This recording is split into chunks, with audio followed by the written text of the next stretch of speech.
Hello, Chet again with another episode of the Dark Art Society podcast.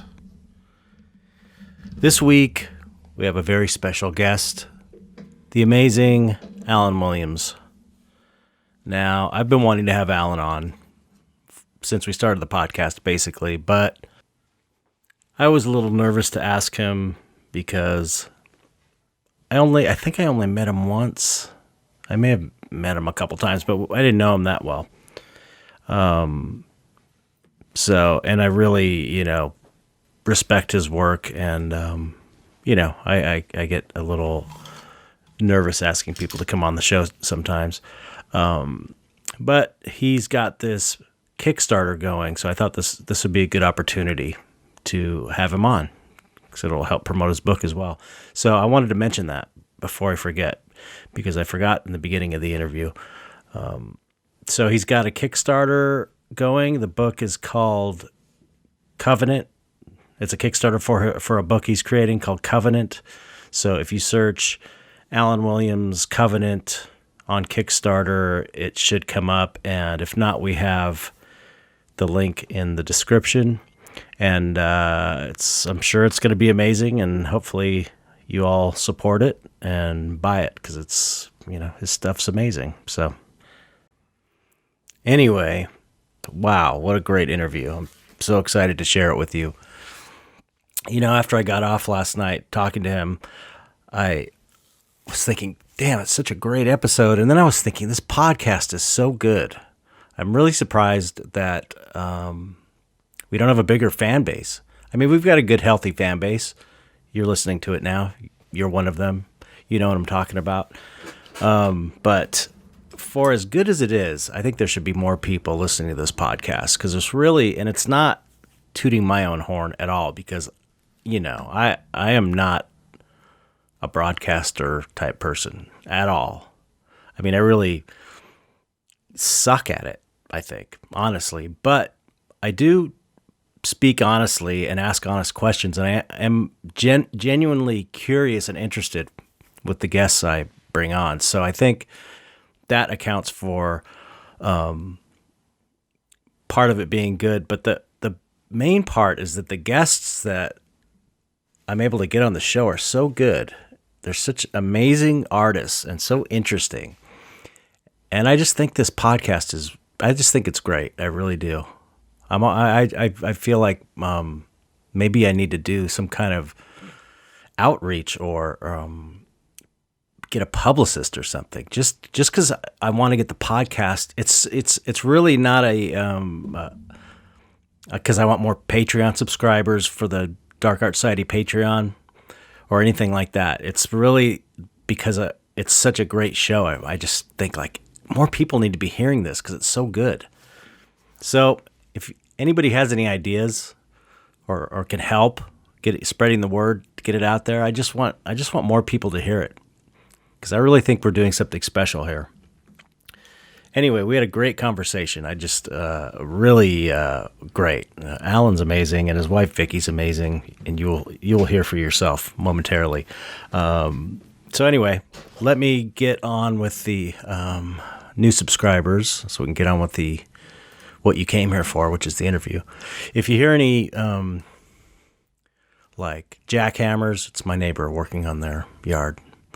So I haven't heard anything in the last couple of minutes, but it's been going off and on all day. So okay, last subscribe. If you want to join and support the podcast, you can join at patreon.com/darkartsociety for as little as $1 a month, and you get the podcast early, and you get all kinds of other benefits. You get in the Facebook group, and you get access to the website, blah, blah, blah, blah, blah, blah.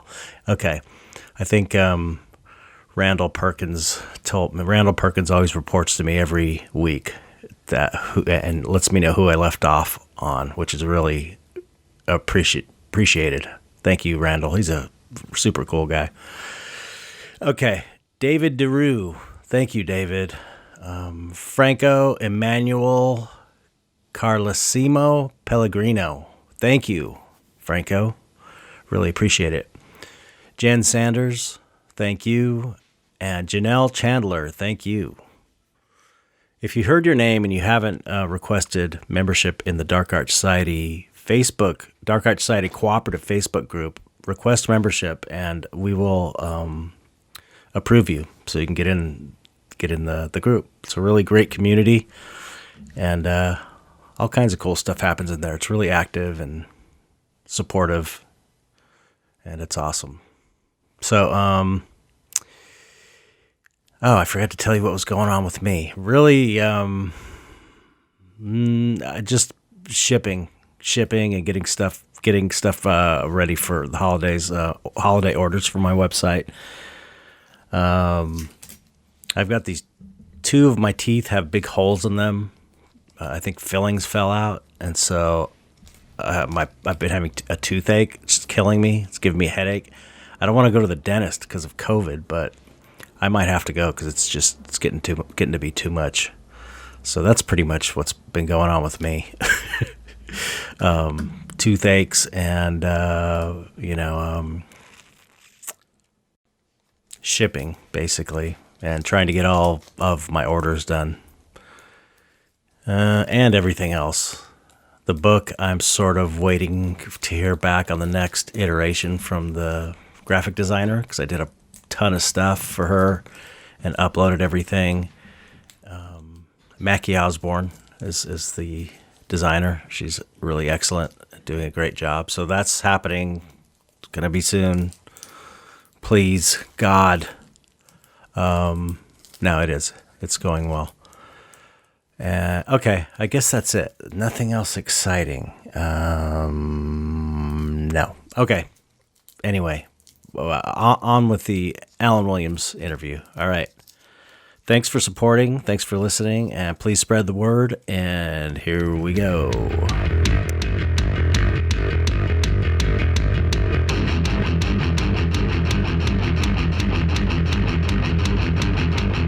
Hello, Alan. Hello. How are you? I'm good. Thank you for coming on the show. Yeah. Really appreciate it. Thanks for asking. Yeah. I told you I was kind of nervous about asking you, but I finally did it. And I'm really excited you could be on the show because people are going to dig this. Oh, well, I appreciate it. I really do. Your stuff is amazing. Well, amazing. That's kind. Very kind. It's true. Very kind. But it's I have a lot of fun. Yeah, it looks like it. Yeah. And you have a completely unique style, which is so important. And it looks like you, and it's like you could recognize your work always. And that's kind of like, the ultimate compliment, I think, for a fine artist. It's like, and I feel that, and I mean, your work is like that too, right? I mean, thanks. It's really very distinctive, and I feel like, I did a lot of stuff. I started off in 1988, doing, mostly game stuff for like board RPGs and stuff like that. It took a long time for me to get to a point where I realized what I wanted to do, and I'm one of those people that, if I didn't actively pursue the look that I wanted, I would have just passively gone all into all kinds of different looks all the time. Oh, really? Yeah. So it was a conscious decision to really try and develop your own thing? Yeah, because I got to a point where, I've done so many different things that look like they came from so many different artists, because I did the same thing a lot of people do, is I would always ask, how do you do this? Mm-hmm. How do you paint flesh tones? How do you, and so I ended up jumping around from different techniques, one after the other, trying to figure things out. And then I got to a point where I just sort of had this way of this image in my mind, and I couldn't find people that were doing exactly what I wanted to do, and I thought that was a good thing. I could find little bits and pieces of it here and there in different people's work and how they approached it. But how did you know? How did you know the thing? Was it just something that you had a feeling about, or? I took a note from a thing I had read or I'd heard online. It was a photographer was talking about that good photographers are really good at just noticing the things that they notice, right? Mm-hmm. So a really good photograph is just, for most people, they glance at something that's cool, and they keep on going. But for a photographer, they notice when they notice things and why they noticed it. And I thought, well, it's probably the same way with kind of integrating things into your style. The things that you notice in other people's work are probably elements that you might want to explore in your own work. Right. And so I started like collecting things and paying attention to what I liked and why I liked it. And I thought, well, and then I would have this stuff kind of start, all these like these images and things would aggregate in my head, and I would look for somebody that had approached it in that way, and I couldn't find the exact way that I was seeing, and I thought, well, that means that's probably what I should be doing. Oh, that's cool. You know? Yeah.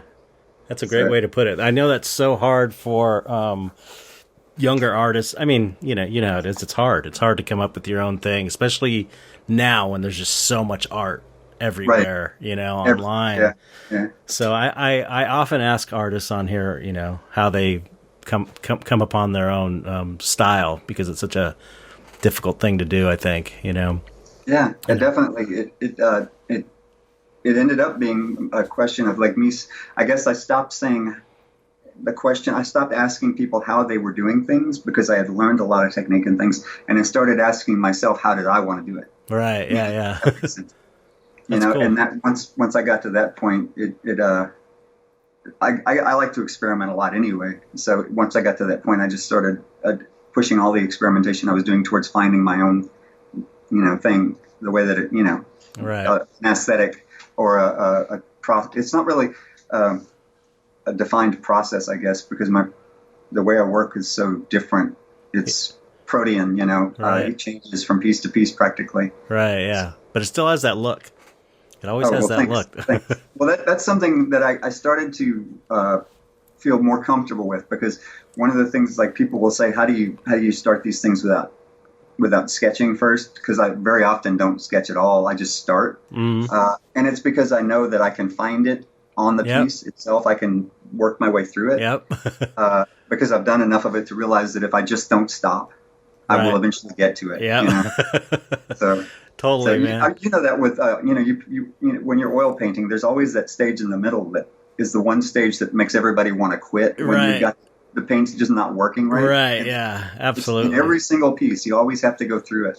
Practically. Yep. The hard time. The hard time. That's what I say this a lot to younger artists. One thing I consciously became aware of, when I was first starting painting, I was kind of teaching myself, and it's scary because you don't know if you can pull it off early on. Or that's how it was for me.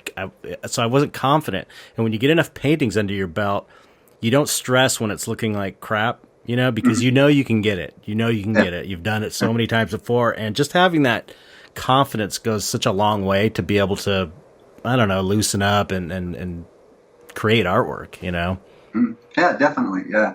And it's that, I guess, getting comfortable enough with a process that you go, for me, there's always that question, like you say, I don't know if I can get it. Mm-hmm. But I've gotten to a point where I realize that even if I don't get exactly what I'm looking for, you get something good. Something's going to happen. Something good enough. You can get it to the point where you can live with it. You know what I mean? Very often it actually takes me getting out of my own way. Stop having the requirement of how I want something to look, and just let it be what it wants to look like. Yeah. You serve. That's another thing that comes up on this podcast often. Is it's about serving the painting. It's like you have to step back, and this is why it's almost like a spiritual practice. Create fine art, because you have to, the same thing you have to do in with the spiritual practice. You have to, like, dissolve your ego, kind of, and humble yourself and listen and be directed by some higher power.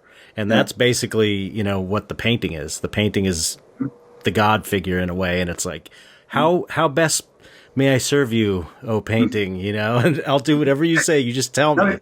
Yeah, definitely. It's you have to become quiet, and then it's like you're having this conversation with somebody that's talking very low, right? And if you overspeak, you'll miss everything and they're saying something very important, right? And you're going to miss it if you keep insisting your voice is louder than that. Yeah. And it's gonna definitely. I have run across other artists that feel this way, that actually approach their work, this way. And whether I don't really know that it matters whether or not it's a sense of true, if for lack of a better word, a true divine incorporation or a true psychological incorporation. Right. Whether it's your higher self, your right, greater, or your subconscious or greater consciousness, or an external source. I think they probably are closely related, if not the same thing. That's what I was just going to say. It's like probably the same thing. Probably kind of the same thing. It's just semantics. I think the first time I heard about your work was from Chris Velasco. I think Chris Velasco turned me onto your stuff. Yeah, he invited me. The first show I was ever for Roadside. It was Roadside. Yeah, Roadside Attractions. Oh, cool. Let's say hi to Vicki too. Vicki, anybody that knows Alan knows that she's Vicki. Off. Okay, Vicki. Hi, Vicki. Say hi, Vicki. This is Vicki. She's sitting on the other. We're just recording the audio, but it's good to see you. That's right. It's a podcast. Yeah. I probably should record the video too, but I don't know how to do that, so I just do the audio anyway. Yeah. But so I would love to see your old stuff from '88. I'm curious to see what it looked like back then.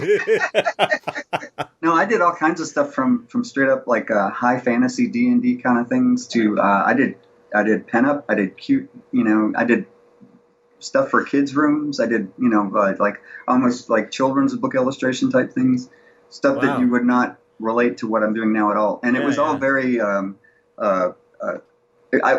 it was in '88, so I have to say this. I think that the whole art scene was very forgiving in '88 because there wasn't as much out there as there is now. True, that's true.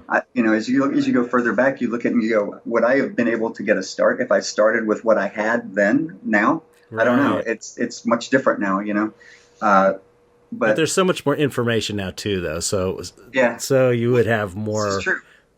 I can find any question I want. Like if I'm when I start playing with ZBrush when I'm doing concept stuff, the first thing I usually do is if I don't know how to do something, I'll play with it for a minute, but then I'll just go straight and find a video somewhere. Oh, yeah.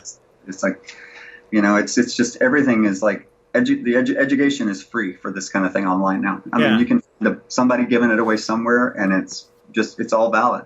It's amazing. It's amazing. People, I think we take it for granted sometimes how amazing it is, especially old dudes like us who had to go to the library and stuff. Right. It's like when we had to have encyclopedias. Yeah, encyclopedias. My phone will give me not only more information than I need. Yeah. Half of it's not what I mean. Right. There's so much there now. It's hard to sort through sometimes. Yeah. But it's incredible. But I love it though. It's having come from the time we couldn't do that to now. We do have this. I mean, we do take it for granted. But I think we have an appreciation since we didn't have it. I think people that grew up with it don't quite kind of take it for granted. You know what I mean? They take it for granted. Yeah, we know what it's like to not have a book you need on hand. Because I was telling somebody about this the other day that if I want to know somebody's artwork now, I just I'll Google them or whatever. Yep. I used to be I would have to wait for a magazine to print something about them. Right. If I wanted to know a process, I had to go to Step by Step Graphics or Art in America or something like that. There was Airbrush. There was Airbrush magazine that would had all that stuff. Yep. That was the only place you could learn that stuff. Yeah. It's so weird. It's so weird. It's so hard to think. How did we manage back then? But everything was just slower paced in a way because things took longer times. It's like if you knew there was an image you needed from a book and you knew your friend had it, you had to call your friend up and then arrange to go drive over and pick the book up or whatever. And then you had to either borrow the book or take a picture and have the film developed. Yeah, which Polaroid, or Polaroid's true. Yeah. It's true. That's one thing I kind of do miss was having all those Polaroids around. Things. Those are pretty cool. Yeah. Polaroids are awesome. They kind of made a comeback. There was some place made like a new Polaroid, I think, a few years back. Yeah, just like as a novelty thing. Yeah, I know they make a digital version of Polaroid now that actually has like an on-camera printer. Oh, really? Maybe that was the thing I'm thinking of. Yeah. It's like fake Polaroid. Yeah, but they still sell the film. You can still get it. There are people that make it. Yeah. Yeah. Because So, there was like a Kickstarter or something. yeah. They were trying to remake the old Polaroid machines again, or the old formula. I saw a documentary on it, and like people were crying, they were weeping about losing Polaroid film. Like they were so into Polaroids, it was like a huge thing. Yeah. Kind of amazing. But anyway, I digress. So, what was your? I'd like to hear. I so love what you're doing now, because your work really touches on this like deep. There's like this, spiritual depth to it. To me, that's what I see it. It's like there's this surrealist. They're like dark dreams to me, and they feel deep and like primal. Like they're so mysterious. They have that mystery. They're not overtly what you would typically think of as, I don't know. Okay. I'm always about promoting this whole dark art thing that we're all kind of part of. And, your stuff is on the esoteric end of it, which I love, which I think is so cool. It's like, you know what I'm saying, right? It's more of a vague, not obvious, like scary. There's definitely when I work on the pieces that I work on, there's definitely where they're supposed to be. There's a mystical and a spiritual sense to it that I can feel. Right. Because it's coming from a place, and this is something that it goes hand in hand with before we started the thing, the recording. We were talking about how you have to be quiet and listen to what the piece is saying. I've gotten to a point, I guess, where it takes a little while sometimes, and sometimes it's frustrating, but I got into a point where I'll work on the work, and a narrative will sometimes accompany. There'll be phrases and words that will pop up, and I've gotten to a point where I can feel when I'm manufacturing it. Yeah, right. To letting it happen. Yep. And whenever I've manufactured it and let it go, it always ends up falling blank, kind of being dull. There's no energy. It doesn't have that thing, that magic when thing. I let it happen, and I don't know if it's like we were talking earlier. I don't know if it's like these very quiet subconscious connections that are being made. But if I let it happen, it just seems like it knows what it wants to be, and I just have to get out of the way. Right. And it goes hand in hand, I think, with the fact that I feel like I've sort of been on this kick for a while. I'm sure you're familiar with the I think it's gotten more popular recently. The idea of thought manifestations and like tulpa and things that are created thought. 100%. Whereas and an art is literally a manifestation of that, because it is thought and then is produced and becomes a reality. Absolutely. And people have asked me before. They go, "Well, do you think these things are real?" And I said, my response to that is, being that it exists in thought and nowhere else in reality, and then I produce this, and this is it. This is not a representation of the thing. This is the thing itself. Right, yeah. Right? So, yes, it is real. Yeah. And what it is an idea. It's a mimetic conveyance. Right. It's an idea that once you put it out there, and especially if it's honest. Right. If it's true. Because I feel like if it's true for me, it doesn't have to be true for everyone, but it will be true for someone. Right. Yeah. Exactly. That if it's working and I put it out there, somebody else will pick up on it, and it will turn into its own thing with them, which is exactly when they talk about tulpa having their own life and becoming their own thing, and even getting out of hand. All those things are possible with art. With this kind of, it's the same thing. It's like another version of that thing of the I mean, I know exactly what you're talking about. It is it is literally magic. Art is literally magic. When people, I've run across this. I've been asked before, is there magic involved in this? And I want to say, there's a process I can show you, but the process isn't what you're asking me to learn how to do. Right. The part that you're asking me to learn how to do is the magic, but it actually is something that comes from inside the person doing it. Yeah. It's disingenuous to say that it's not magic, because I think the origins of magic might have been in a place like this. Right. Psychologically, spiritually. Totally. And yeah. So I don't know. That's just, I 100% agree with you. Yeah, it's awesome. It's one of those things. These are conversations that, like, I'll come to bed for me early in the morning, and I'll lay down next to Vicki, and I'll say, "Well, I started thinking about this," and she's like, "Oh no," because, go to sleep. What are we doing when we're working, but not constantly thinking about it? Right. It's like we on both sides of our brain, we're having these dialogues going on. Right. But yeah, it's interesting. Because I've always felt like imagery has a certain amount of power to it. Mm-hmm. Iconography, symbolism, and even branding to a degree has a certain amount of persona, or it has its own thing going on. Yeah. No, have you? I'm sure you've probably seen the Grant Morrison talk on. Have you seen that about sigils? Have you seen? I haven't seen. Oh my God, you got to see it. You're gonna die. You're gonna love it. Yeah, it's like because he's talking about performing like magic, basically, which is manifestation type work, right? Right. Visualizing, creative visualization, whatever you want to call it, to make physical things in your reality. And sigil magic is a certain way of doing that, basically. and he goes on.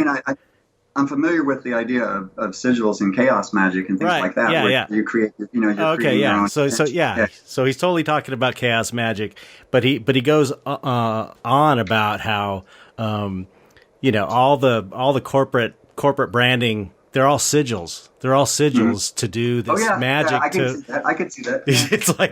It's so okay. true. Now Vicki wrote it down for me. I'm gonna have to go and find that and listen to it. Oh, it's so good. It's great. It's amazing. Grant Morrison, you said? Yeah, okay. Grant Morrison. I think if you do Grant Morrison sigil, it's amazing. It's so good. There's like a 45-minute one, and then there's like a condensed one, but they're both great. So like if you feel like watching the whole thing, the whole thing is the best. He's kind of getting drunk while he's talking, so it's sort of funny. But the info is just so good, and it's so like cool. It's very inspiring too. He's basically kind of like telling everybody like, you do this. This is this technology we have, and we should all be doing it and making our lives the way we want them to be. And why aren't you doing it? It's so easy. It's really cool. Yeah. It's really cool. That's cool. I'll check it out. Yeah, you'll love it. I'll send you a link if you can't find it. But so one thing anyway, what led me to where we're at now is I was saying, you have this kind of depth to your work, and so I'm curious. I'm extra curious. I ask all the artists this question on this show, but I'm especially curious with you because you have arrived at a place where you have such powerful and deep work. Where did you start? Like, what, as a kid, how did your art journey begin, or what age did you start, and all that sort of stuff? So I traveled a lot when I was a kid. My dad worked on natural gas pipelines across the country. So I went to 20 different high schools. Wow. So and younger, we would maybe travel. We would be in a place anywhere from 2 weeks to 2 months. Sometimes 6 months would be a long time at one place. Strangely enough, I was thinking about this not too long ago. It probably started with the fact that I started buying comic books before I could read. And I just look at the pictures, I could actually read a couple of years before I realized I could read comic books. Because it just happened. It was a Spider-Man one day. I was sitting there looking at this book, looking at the pictures, figuring out the story, from the visual narrative, and then suddenly I realized I knew what all the words meant. Oh, really? It just sort of occurred to me because I had spent so many years just looking at them. That's so cool. that I could read them. And I've been drawing for as well. I mean, I have, creature birthday cards I made for my mom when I was 3 or 4 years old. I used to do those my whole life, Yep. Cool. But I didn't really know that was the thing people did for a living until I got into college, and somebody happened to mention that I should go and talk to the art teacher because I did well on the creativity test parts of the college entrance exams, and I was a business major when I went into college for one day. I was a business major for one day because I went and talked to the art teacher, and as soon as I found out that people did it for a living, because I came from also a very small town, right? Which is that was our home base, where we would go back to between the jobs and stuff that we worked on. And traveling around so much, I didn't really make a lot of long-term friends. Yeah, I can imagine. Yeah. And so I would end up drawing a lot. Traveling, drawing. It was nomadic, so you carry little things with you and you draw, and you have sketchbooks and little. Back then I think probably it was just a notebook that I would draw in. I didn't really know anything about art supplies when I was a kid, and my parents weren't the type to ever look into things like that. Right. So it was just sort of I guess you could say that it was my own defense mechanism that I carried with me. It was that one little bit of stability.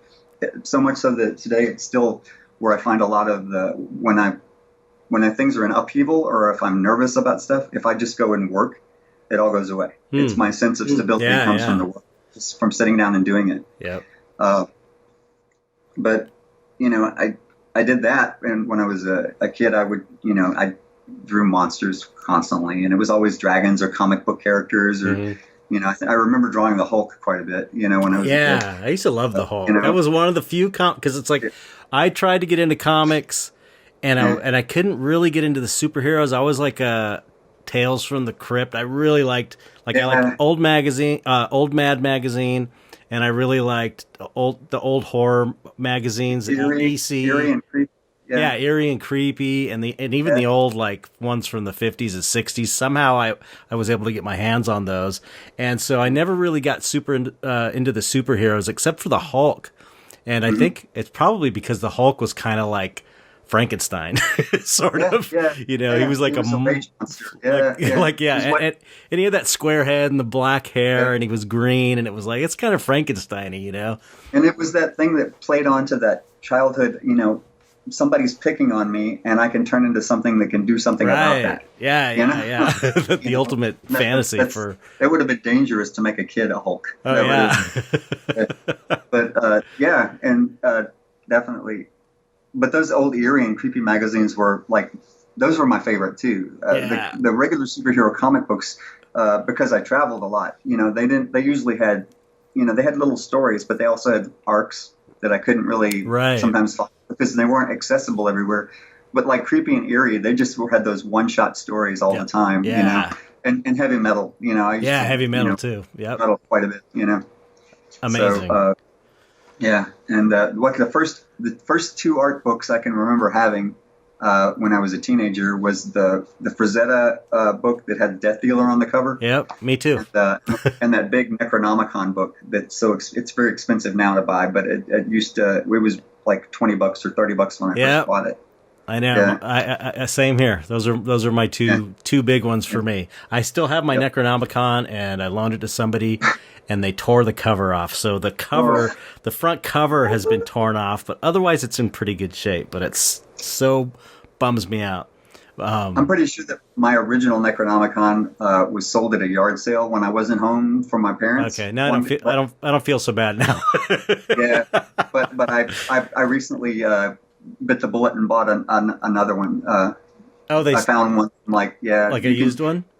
Yeah. It's in really good condition, but cool. It was like one of those things that it feels like buying back a piece of my childhood. Right, right. Yeah. Oh, that book's amazing. That was one that we talk about it in the documentary that Mike Carell made about me, where that was like one of the turning points for me, where I saw that book, and it was just like, oh, up to that point, I was like, I didn't see any really new, amazing, groundbreaking artwork. I mean, I was a kid, so you're not going to see a lot of stuff, but still, I was like, where's the new shit? Where's this? Where's the Frazetta nowadays? Where is that? Right. And then I saw that Giger book, and it was like, oh, that's it. There it is. And it was like completely changed everything for me. What's really interesting to me too about that was that he created the look that sort of became almost an industry go-to look, right? As a piece of brilliant concept work. But the thing that was so interesting to me about it was that he didn't make it as a piece of concept art. He made it as a piece of this was his personal art. I mean, he was a fine artist. He didn't start off like going for movies. He started off doing this fine art thing, and it leapt from one thing to the other. I know. And I thought that was really interesting because it's sort of like taking like a lot of people start off, just wanting to do concept art. Right. Yeah. Without having found that part of their own work that they want to do, which is why I always encourage the younger people that I talk to that you can do all of this contract work, but always find that part of it that's just for you. Right. Find your own thing that is just yours that only you can do. For sure. It's cool to be a generalist and you get a lot of work, right? Right. But having that one thing that I guess when I started looking around at how to learn different things, one of the things that I came to pretty quickly was in the midst of learning all this stuff that I want to learn, I can't let go of the reason why I like to do it and the things that I like to do as well. Right. I can't just I can't learn this and forget what I want to do. Right. Which is easy to do, especially if you get caught up in a lot of contract stuff, right? Right. Yeah. It's very easy to get, because there's so many artists that I've met over the years that have had huge, really nice, careers doing illustration or book cover work.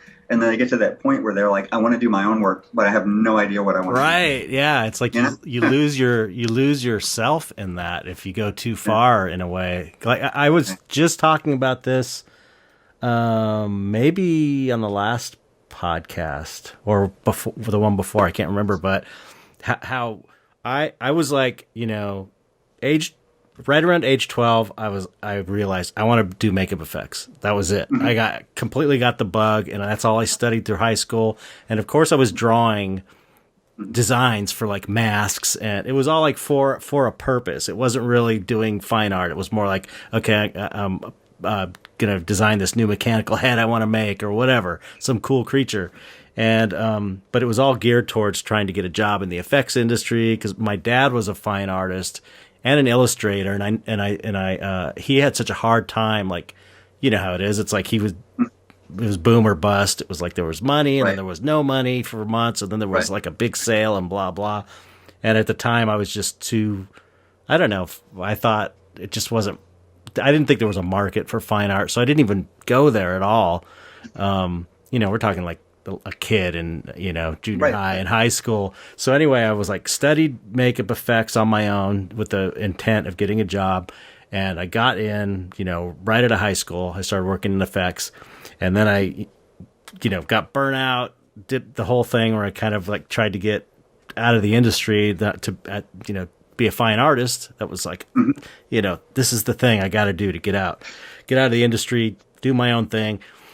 And then I remember sitting down in front of a blank canvas and just being like, I don't know what to do because I hadn't been developing my thing, and it was really kind of a struggle for the first few years to figure out what the hell is my thing anymore. But you held on to it. You held on through it. Yeah. Yeah. I had the rendering skills and the drawing skills from doing all that creature work, but I hadn't developed the thing alongside it because I was totally into effects. That's all I really, really wanted to do until I didn't anymore, after 20 years or whatever. And so, so that is good advice to always have that going. when I started doing stuff, I literally I guess contract wise, professionally, I was doing stuff for like board games and RPG games and stuff like that. So it was again like in the 80s, it was very you could get, if you could do consistent work and get it in on time, they would hire you. I mean, you didn't have to have a perfect rendering style to do game work because there was so much of it that was being done. They just needed people to do it. Well, yeah. There was a lot of that. I mean, your industry probably was a bit different because, I mean, I didn't even know that your industry existed when I started. Right. Like, I didn't know concept art was a thing when I started doing that kind of, I didn't really get, until I started going to Comic-Con in California, which was across the entire country from where I lived. That was when I started seeing concept art as a thing. Okay. Yeah, it sounds like we started around the same time. Because I started in effects like a year after high school, so it was like 86, 87, and you were starting around late 80s kind of too. So yeah, I think it was 88 is when I actually did. I mean, I was in school for a few years. Right. I didn't graduate from college, but I had a teacher that told me that I was doing work in the area I wanted to work in, and that what I was learning in college wasn't going to get me any further in that I should just go do it. That's cool. So I was like, well, that's honest. Yeah. Yeah. It's good advice. So that's what I did. So, yeah, it's an I told, Vicki and I have had this conversation before that going back, if there had been somebody that knew what to do, like I was in a southern town, and it was a small town, and they didn't really know what to do with me. Right. In terms of guidance, counseling, and all that. Yeah. Career counseling. They had no idea what was going on, and like, if I had it to do over again and knew just a little bit, I probably would have gone to a place where I could have learned something like, more drawing and painting focus, not like a liberal arts school, but more of like an atelier type situation, or like CAD or some Ringling Brothers or something like that, where you could really focus on it. Things would have been different. Obviously, it would have changed the way I went about things, but I ended up, like, I did a lot of contract work. I did a lot of work I did work for Dragon magazine when it was still a magazine. Let me ask you before you get going on that. How did you get your first gig doing contract stuff? Like, what was your first? How? The first thing? Yeah. We would go. We found out. We went to Gen Con. We found out that there were these, the conventions, the fantasy conventions that you could hang up artwork at. And we would go to the art shows and hang up, like, I would do my own, like, fantasy drawings and, it was dragons and knights and armor and type stuff.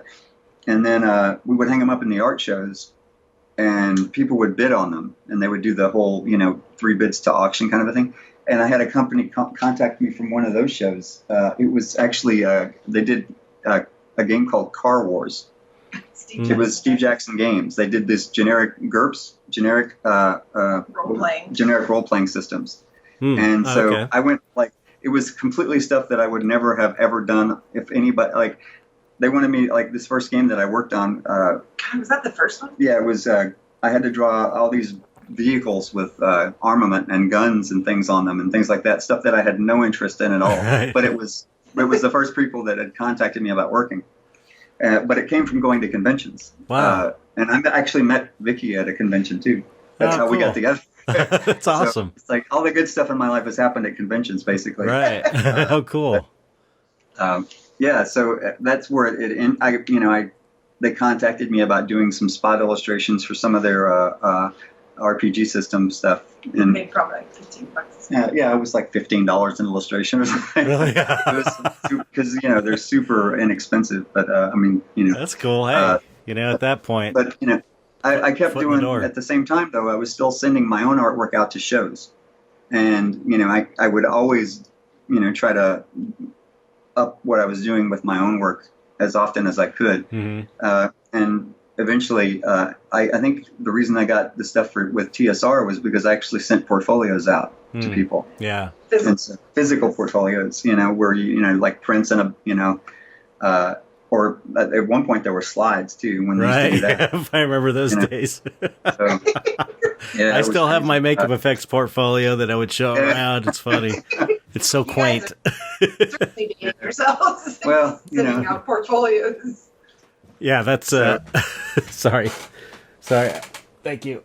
That's my wife too. Another thing we have in common is I got together with my wife around 87, I believe. Yeah. And we've been together all that time too.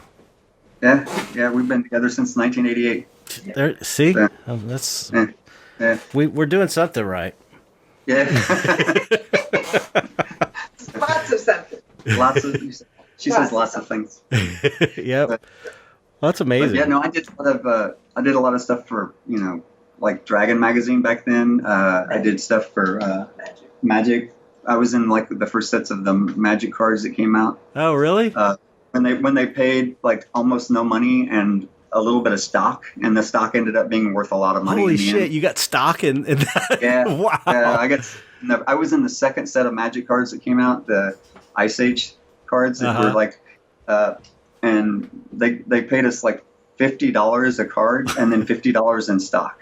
Wow. And then it was crazy. And then by the end of it, when they sold everything, that $50 split into $5 shares, and the $5 shares ended up being worth $1,000 a share. Oh my God, that's amazing. Yeah, it was crazy.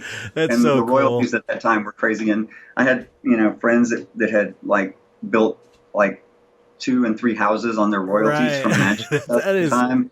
I mean, And, something like that you just could not plan. It's total luck of the draw. It's like with I remember on when I kind of relate it to the effects industry. When Jurassic Park came out, no one knew Jurassic Park was going to be this huge film, but people, effects people who did some of the live action, the puppets and stuff, had to do remote puppeteering basically. And it was, and you had to be in SAG, Screen Actors Guild, to do that. And this is the way effects people would get health insurance, actually, because there was no health insurance in the industry. If you could get on a SAG gig and they could Taft-Hartley you in, and you become a member of SAG by like doing a remote control and operating, like making the brows go up and down on a creature. That's a performance technically. So it was like a loophole that effects people could get in and get their health insurance.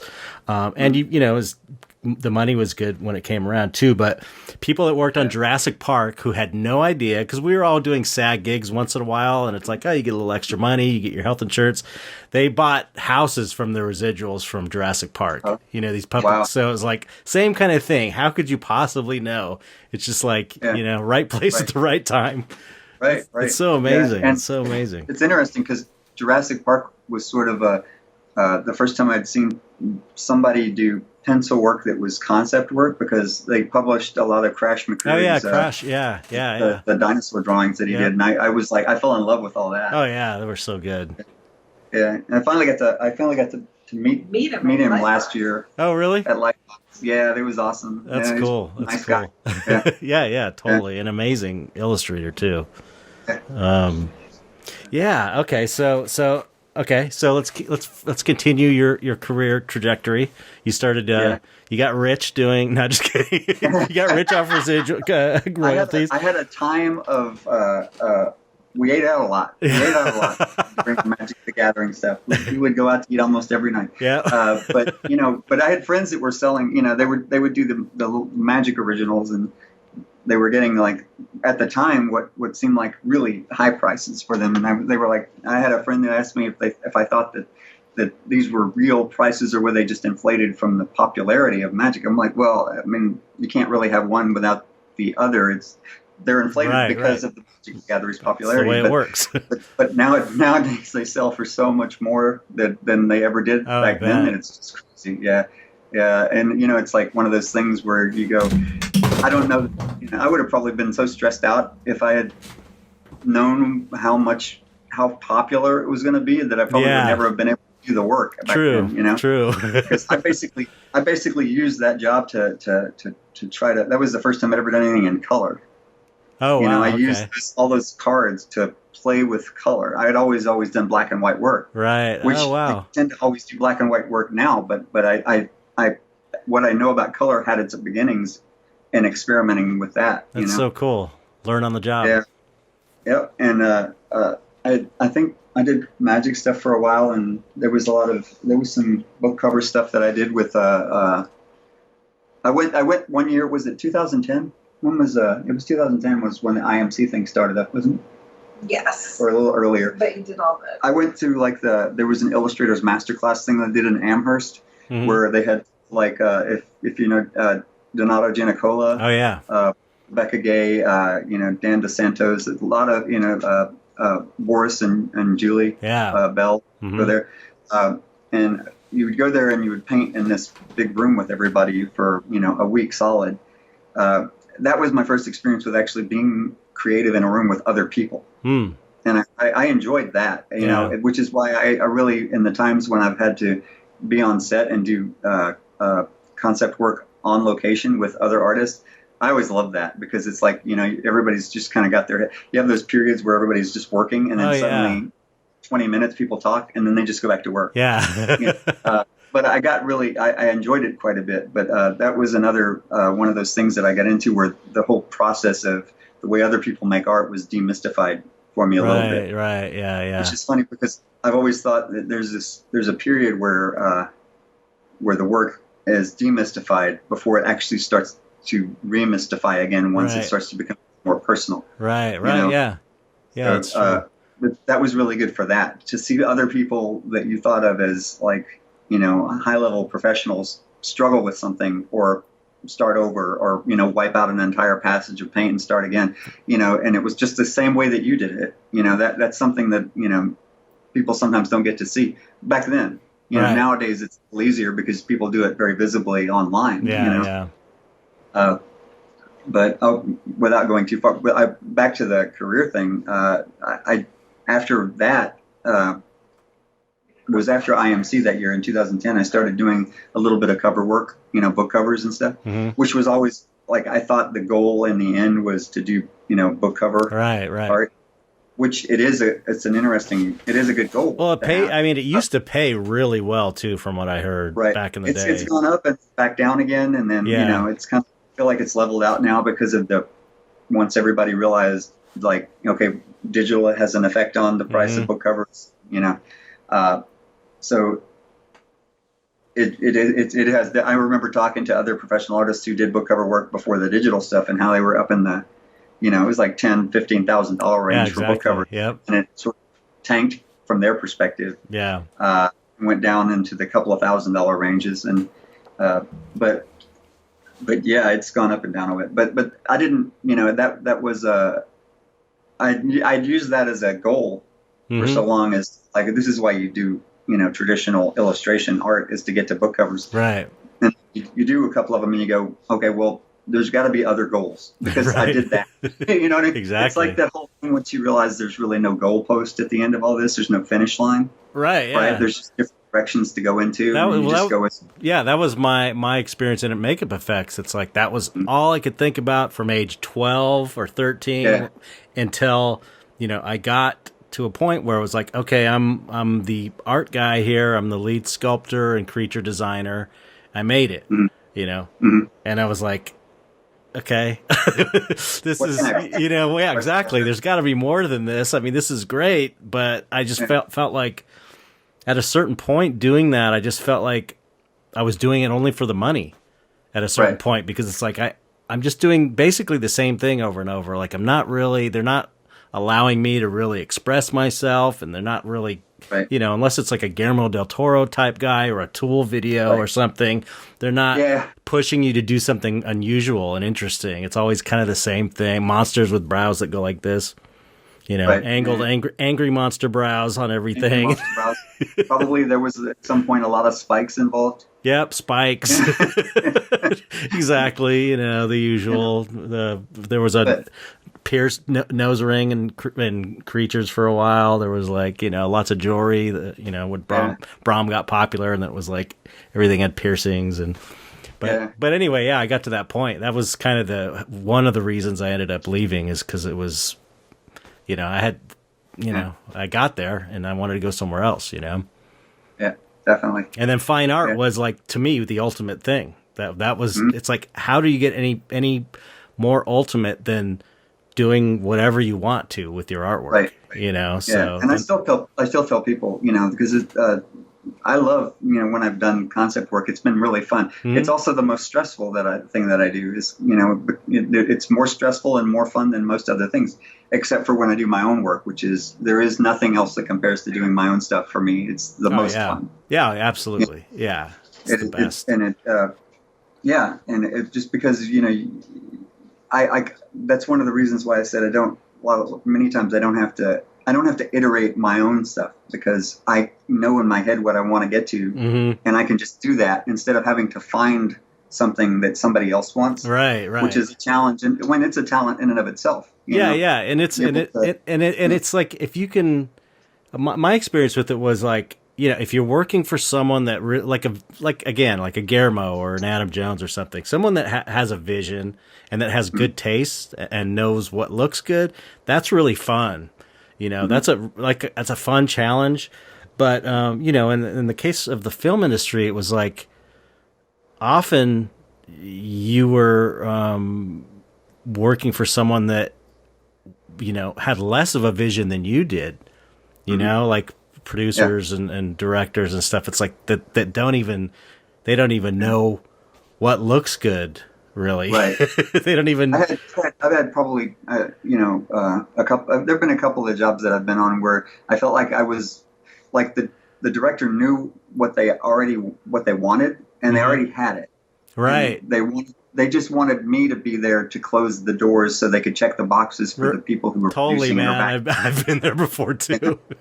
Yeah, and that's painful because it's like you're just kind of there to make sure that all the doors are closed. Right. It's not very fulfilling.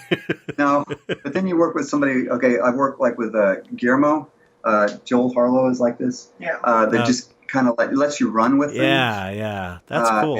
And are open to ideas that, like, if they have an idea, they're totally willing to look at your idea too. Right.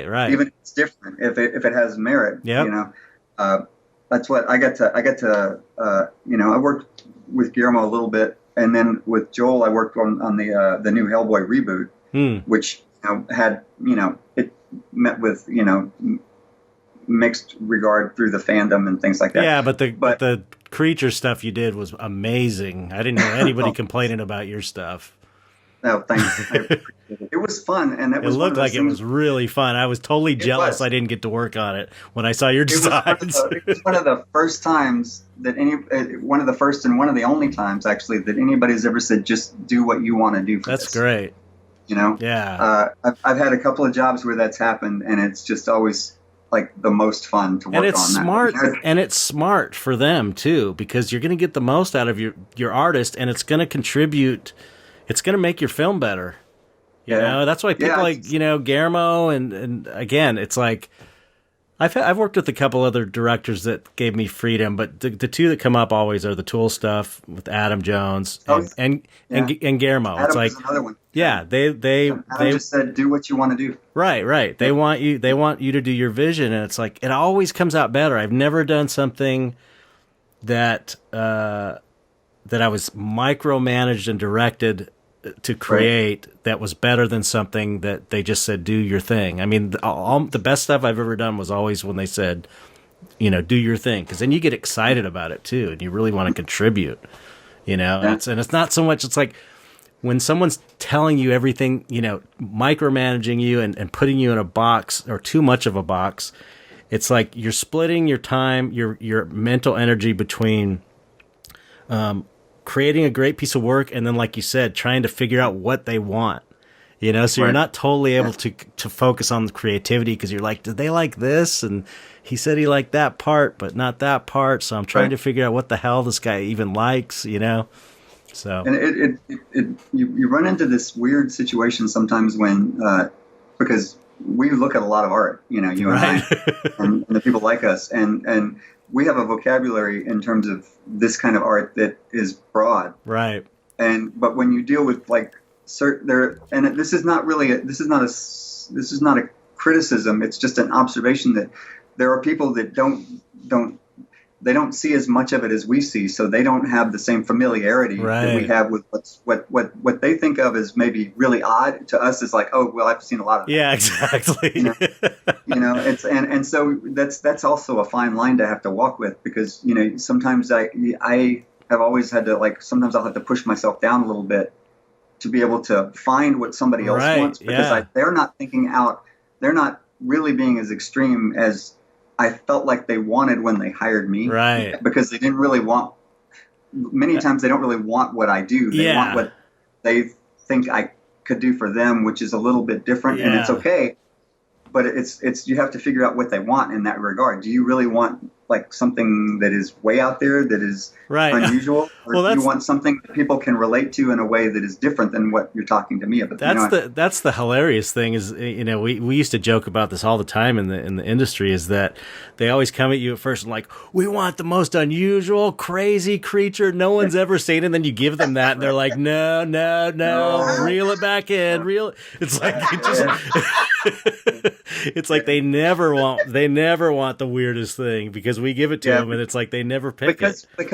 Because they're they're relatively I don't want to use the word normal, but they're relatively it's like they haven't been infused with all this. Yeah, no, you're right. Yeah, you expressed it perfectly. They don't have the vocabulary. They haven't seen, they've seen maybe 5% of the stuff that we've seen. This is our life. This is all we do and look at all the time. Right. And then and there may be even I feel like that in a lot of times though, they know their target audience, right? Right. And sometimes what I think of as extreme for me might really blow past a lot of people and not be very appealing to their target audience. Yeah, you're being understand. you're being very charitable, diplomatic. Yeah, but you're right though. You're right. It's true sometimes. On the other hand, a lot of times they, it's like I've gotten so many notes from a producers that the classic, my housekeeper saw your design and she said it was too scary, or it's like my sister-in-law saw it and she thought it was too scary, so take it down 13% less scary. Right. Literally I've gotten notes like that, with my favorite one, I could think, and I won't mention I won't do names or anything, but my favorite one is, this is exactly what I asked for, but it'll make people throw up, so we can't do that. Yep, that sounds about right. I've told this story often too, where I sculpted the Thing on Fantastic Four, the first one. I'm not proud of that. I mean, the sculpture I did a good job sculpting it, but it wasn't my design. I was totally a pair of hands for the designer, and they they made me make everything flatter, and I just felt it was very bland. I didn't really dig it. But when I first was doing maquettes, I was trying to make it like the comic book, like really big, like the comic book, within reason, that something that could work on it as a makeup. And I wish somewhere tucked away, I know I kept these notes, but I got a list of notes from the producer that were so stupid. One of the many production people, it was like, the only ones the two I remember were make it look less like a mummy, which is like, it doesn't look like a mummy at all. Make it look less like a mummy and make it appeal to 9-year-old boys. It's that's the kind of direction you would get. It's like, that is so ridiculous. Yeah, I did a contract piece for a company that was making another collectible card set one time, and they were paying really well. And I got a list of changes from them that was 15 items deep. Yeah. And at the top of the list, it said, this particular thing is too blue. And at the bottom of the list, it said, this particular thing isn't blue enough. And it was on the same piece. Perfect. And it was because there were 15 different people that commented on it in the meeting. That's the And I'm main, like, yeah. I'm like, I think it cancels each other out, and I can just leave it the way that it is. Yeah. Well, sometimes You know? you can do that. You can not change it, and then they come back and you say you change it, and they go, oh yeah, because it's like they just want to know that they had their fingers in it in some way. I've seen that happen before, you know. Yeah. But Yeah. There was another trick that I would sometimes use with different directors is that I would put something that I wanted to do. I would do what they asked me to do, and then I would maybe draw out something that I thought might be, you know, a better alternative, and I wouldn't present it to them, but I would leave it on the desk. Oh, okay. And yeah, that's good. And it always seemed to work better when they would discover it. Right. When it was them going, yeah, because then they could say, I discovered this, you know, Yeah, I had the vision they to see would, it. You know, because I would just leave it sitting over there and go, oh, I was just playing with some ideas. And they were like, oh, I like this one. Yeah. That worked out really well for me a few times because I knew that if I just pushed it in front of them, it was me inserting my own idea, you know. Yeah. But that's so funny. Yeah, the stories are all, I've heard it through all different art industries like that. And another thing, they usually go back to the first thing you show them. That's the other thing I've found. It's like they see the first thing they see. Anyway, we could go on. I don't want this to turn into a bitch fest about the effects industry. I will say, or the entertainment industry, but I will say that after I got out, I did have more of an appreciation when I was able to get out of the industry and step back. I was able to have an appreciation for the fact that, you know, these people are answering to people above them, and there's a lot of money riding on these films. And if they screw it up, they're going to be probably out of a job. So I understand. I understand wanting to try and control things, and they're not so much about making art. And it's like, you know, they're trying to save their own jobs and be careful. And so I get it now. Right. I have a bit more of a clear perspective. I don't like it. I don't like being in that position myself, but I understand why people would want to micromanage and play it safe. Yeah, there's a lot at risk, you know. A lot of money, you know, like when when a production gets shut down for some reason for a couple days, it's like hundreds of thousands of dollars a day, you know, if anything gets messed up. So anyway, okay, back to you. Let's go back to you. That's what I want to know about. Not me. No one wants to hear me bitching about the effects industry for the 50th time. So okay, so where were we? Where did we leave off? In terms of this, well, I had started doing book cover work. Okay, yeah, right? book cover, yeah. And I had done a few book. I never actually got into it enough that I did like exclusively covers for a length of time. I would just do a cover every now and then for you know a publisher. Any comic covers, or were they all book? Any comic books or novels? Okay. You know, regular. Like I did some for Tor, for Irene Gallo at Tor, and then I did a few like horror anthology covers for different. You know, that sounds fun. But enough to realize that was something I liked to do, but not the only thing I wanted to do. Right. You know what I mean? Mm-hmm. So in the end, it was right about that time that I started actually looking at putting up concept work when I went to Comic-Con. Okay. And all I did was like I would put the work, because we had a booth at Comic-Con for 15 years. Oh wow! Where we just went to sell art, you know. Yeah. How did you do? Did you do well there? We always made money at Comic-Con. Some years it was, you know, a little bit of money. Some years it was better. I mean, I had the best year I ever have had at a convention at Comic-Con. I had a collector come in and buy 80% of what I had in my booth one year. Wow. Before the show opened. Amazing. Right? but that's like a once in a lifetime kind of a thing. Yeah. But it was at that show. It was at Comic-Con that I walked in on one Sunday morning, and Guillermo was standing in my booth. I'd never met him in my life.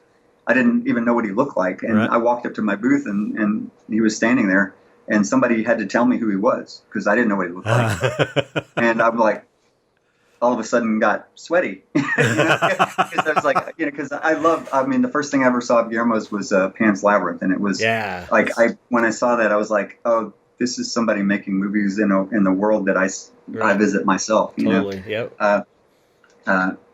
But and that's when he started talking to me about when I did the initial preliminary work and stuff for Mountains of Madness at the Mountains of Madness that hasn't made.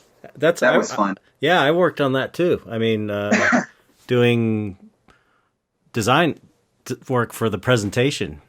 Yeah, was this because I know he's done it a couple of different times. What year was he this? Had one where he did work with I saw some maquettes that were based on Carlos Fuentes stuff. And I don't know were you in the one in around 2010 or the one that he did before that? No, it was the one. It must have been around 2010. Is that when? Was it? So, yeah, that's when I was up in. We were at Lightstorm Studio. Okay. We were working out of a room, and it was me and Wayne Barlow and Peter Koenig and Keith Thompson and Guy Davis. Oh, okay. Yeah. I worked with Keith on the before that. Don't Be Afraid of the Dark. Don't Be Afraid of the Dark. Yeah. So I bet you. Yeah, we worked on the same. I'm sure we worked on the same one. It was with Tom Cruise. Was going to be. Yeah. Okay. He came into this. I have a picture. He came into the studio. Yeah, same here. He came in. That's the thing. I tell everybody. Every time this comes up, I always tell everybody. Now, was he like this with you? He was super cool and normal. Was he? He was because everyone thinks he's a weirdo. The only thing that was it wasn't weird, but he asked really intense questions. Oh. Like he was thinking about playing an artist at some point in a movie. He would ask very specific, pointed questions about producing, about doing the artwork. Oh, that's cool. But other than that, he was just like an average guy walking in off. His hat was too big. He wore this huge hat that, he did it to cover most of his face, right? Okay, yeah. But he was just like a normal guy. Yeah, I thought he was a nut, like everybody thinks, and he kind of impressed me that he was so nice and normal, and same thing. He just said hi, I'm Tom, went and introduced himself. He was totally down to earth, which tripped me out. Yeah, he was just a normal guy. Okay, so I've got corroboration on that. You're the other person that. Because people still don't believe me. I mean, he might be insane in the rest of his life, but he's he's like somebody you could sit next to a bar and have a drink with. Totally, and be totally normal. Yeah. I liked him. Yeah. So anyway, so you're working. So he hired you to do that at that convention, he asked me when I was at Comic-Con, but wouldn't say what it was, even though I figured out, because I had always heard that he wanted to do Mountains of Madness. Right. And I said, "Are you going to do Mountains of Madness?" And he said, "I cannot tell you no." And I was like, what does that mean? I cannot tell you no. So I figured out that that's probably what it was. Right. But it was really intense because imagine this. I had always looked up to, Wayne Barlow was one of the pencil guys. Same here, yeah. And he's like the first guy I see when I walk in the studio, and I'm like, I'm working side by side with Wayne, who's he's a really great guy. Oh, totally, super cool. He was not and I thought, well, that's just not stress making at all. This is, your first gig is with, you're sitting in this room of people who have been doing it pretty much their entire lives, Right, yeah. But you got to start somewhere, right? Actually, what's funny though is I always think of that as my first gig, but my first thing was that Christmas was Monster Hunter. I did concept work, super early previs stuff for Monster Hunter, which was released in China. It's a Chinese movie. Oh, okay. It was released in China. It only came here not a few years ago. Oh. But apparently, I didn't even know when it was released. The movie. I did a couple of hundred drawings for that movie. Wow. Yeah, and it was released, and it was one of the top grossing movies in China. I never even heard when it was released. I didn't even know. Wow. Yeah, it was. That was fun though. That was another one where they said just make a bunch of creatures and send them to us, and then it was only I was basically what they were using, I guess, they were handing it to other designers and say, base it on this, or this. Oh, cool. And then they were actually making more formal designs and stuff. Oh, I see. When I look at the movie, I couldn't point to anything though and say that I had a lot of impact on this, that, or the other. Right. But I do see little bits and pieces of things here and there that were like some of the things that I initially did. But like I say, when you do concept work, especially when it goes through so many people's hands, you don't know who ends up having the most impact on something like that. But I did do a lot of drawings for it. So Yeah. So Sounds it like was fun. fun. Yeah, it Yeah, sounds like a lot of but fun. Mountains of Madness was more of a dream kind of a thing, you know. A dream Yeah, that a didn't dream. come true. I I know, mean, right? it's It's like it almost came true, and it was fun yeah, working on this stuff. But man, what a disappointment! I can't even. it was. I'm still not over that. Yeah, and I think Peter Grick was working on it too. By the way, I think he Oh, was doing really? some landscape design from remote work, doing Wow. remotely. Yeah.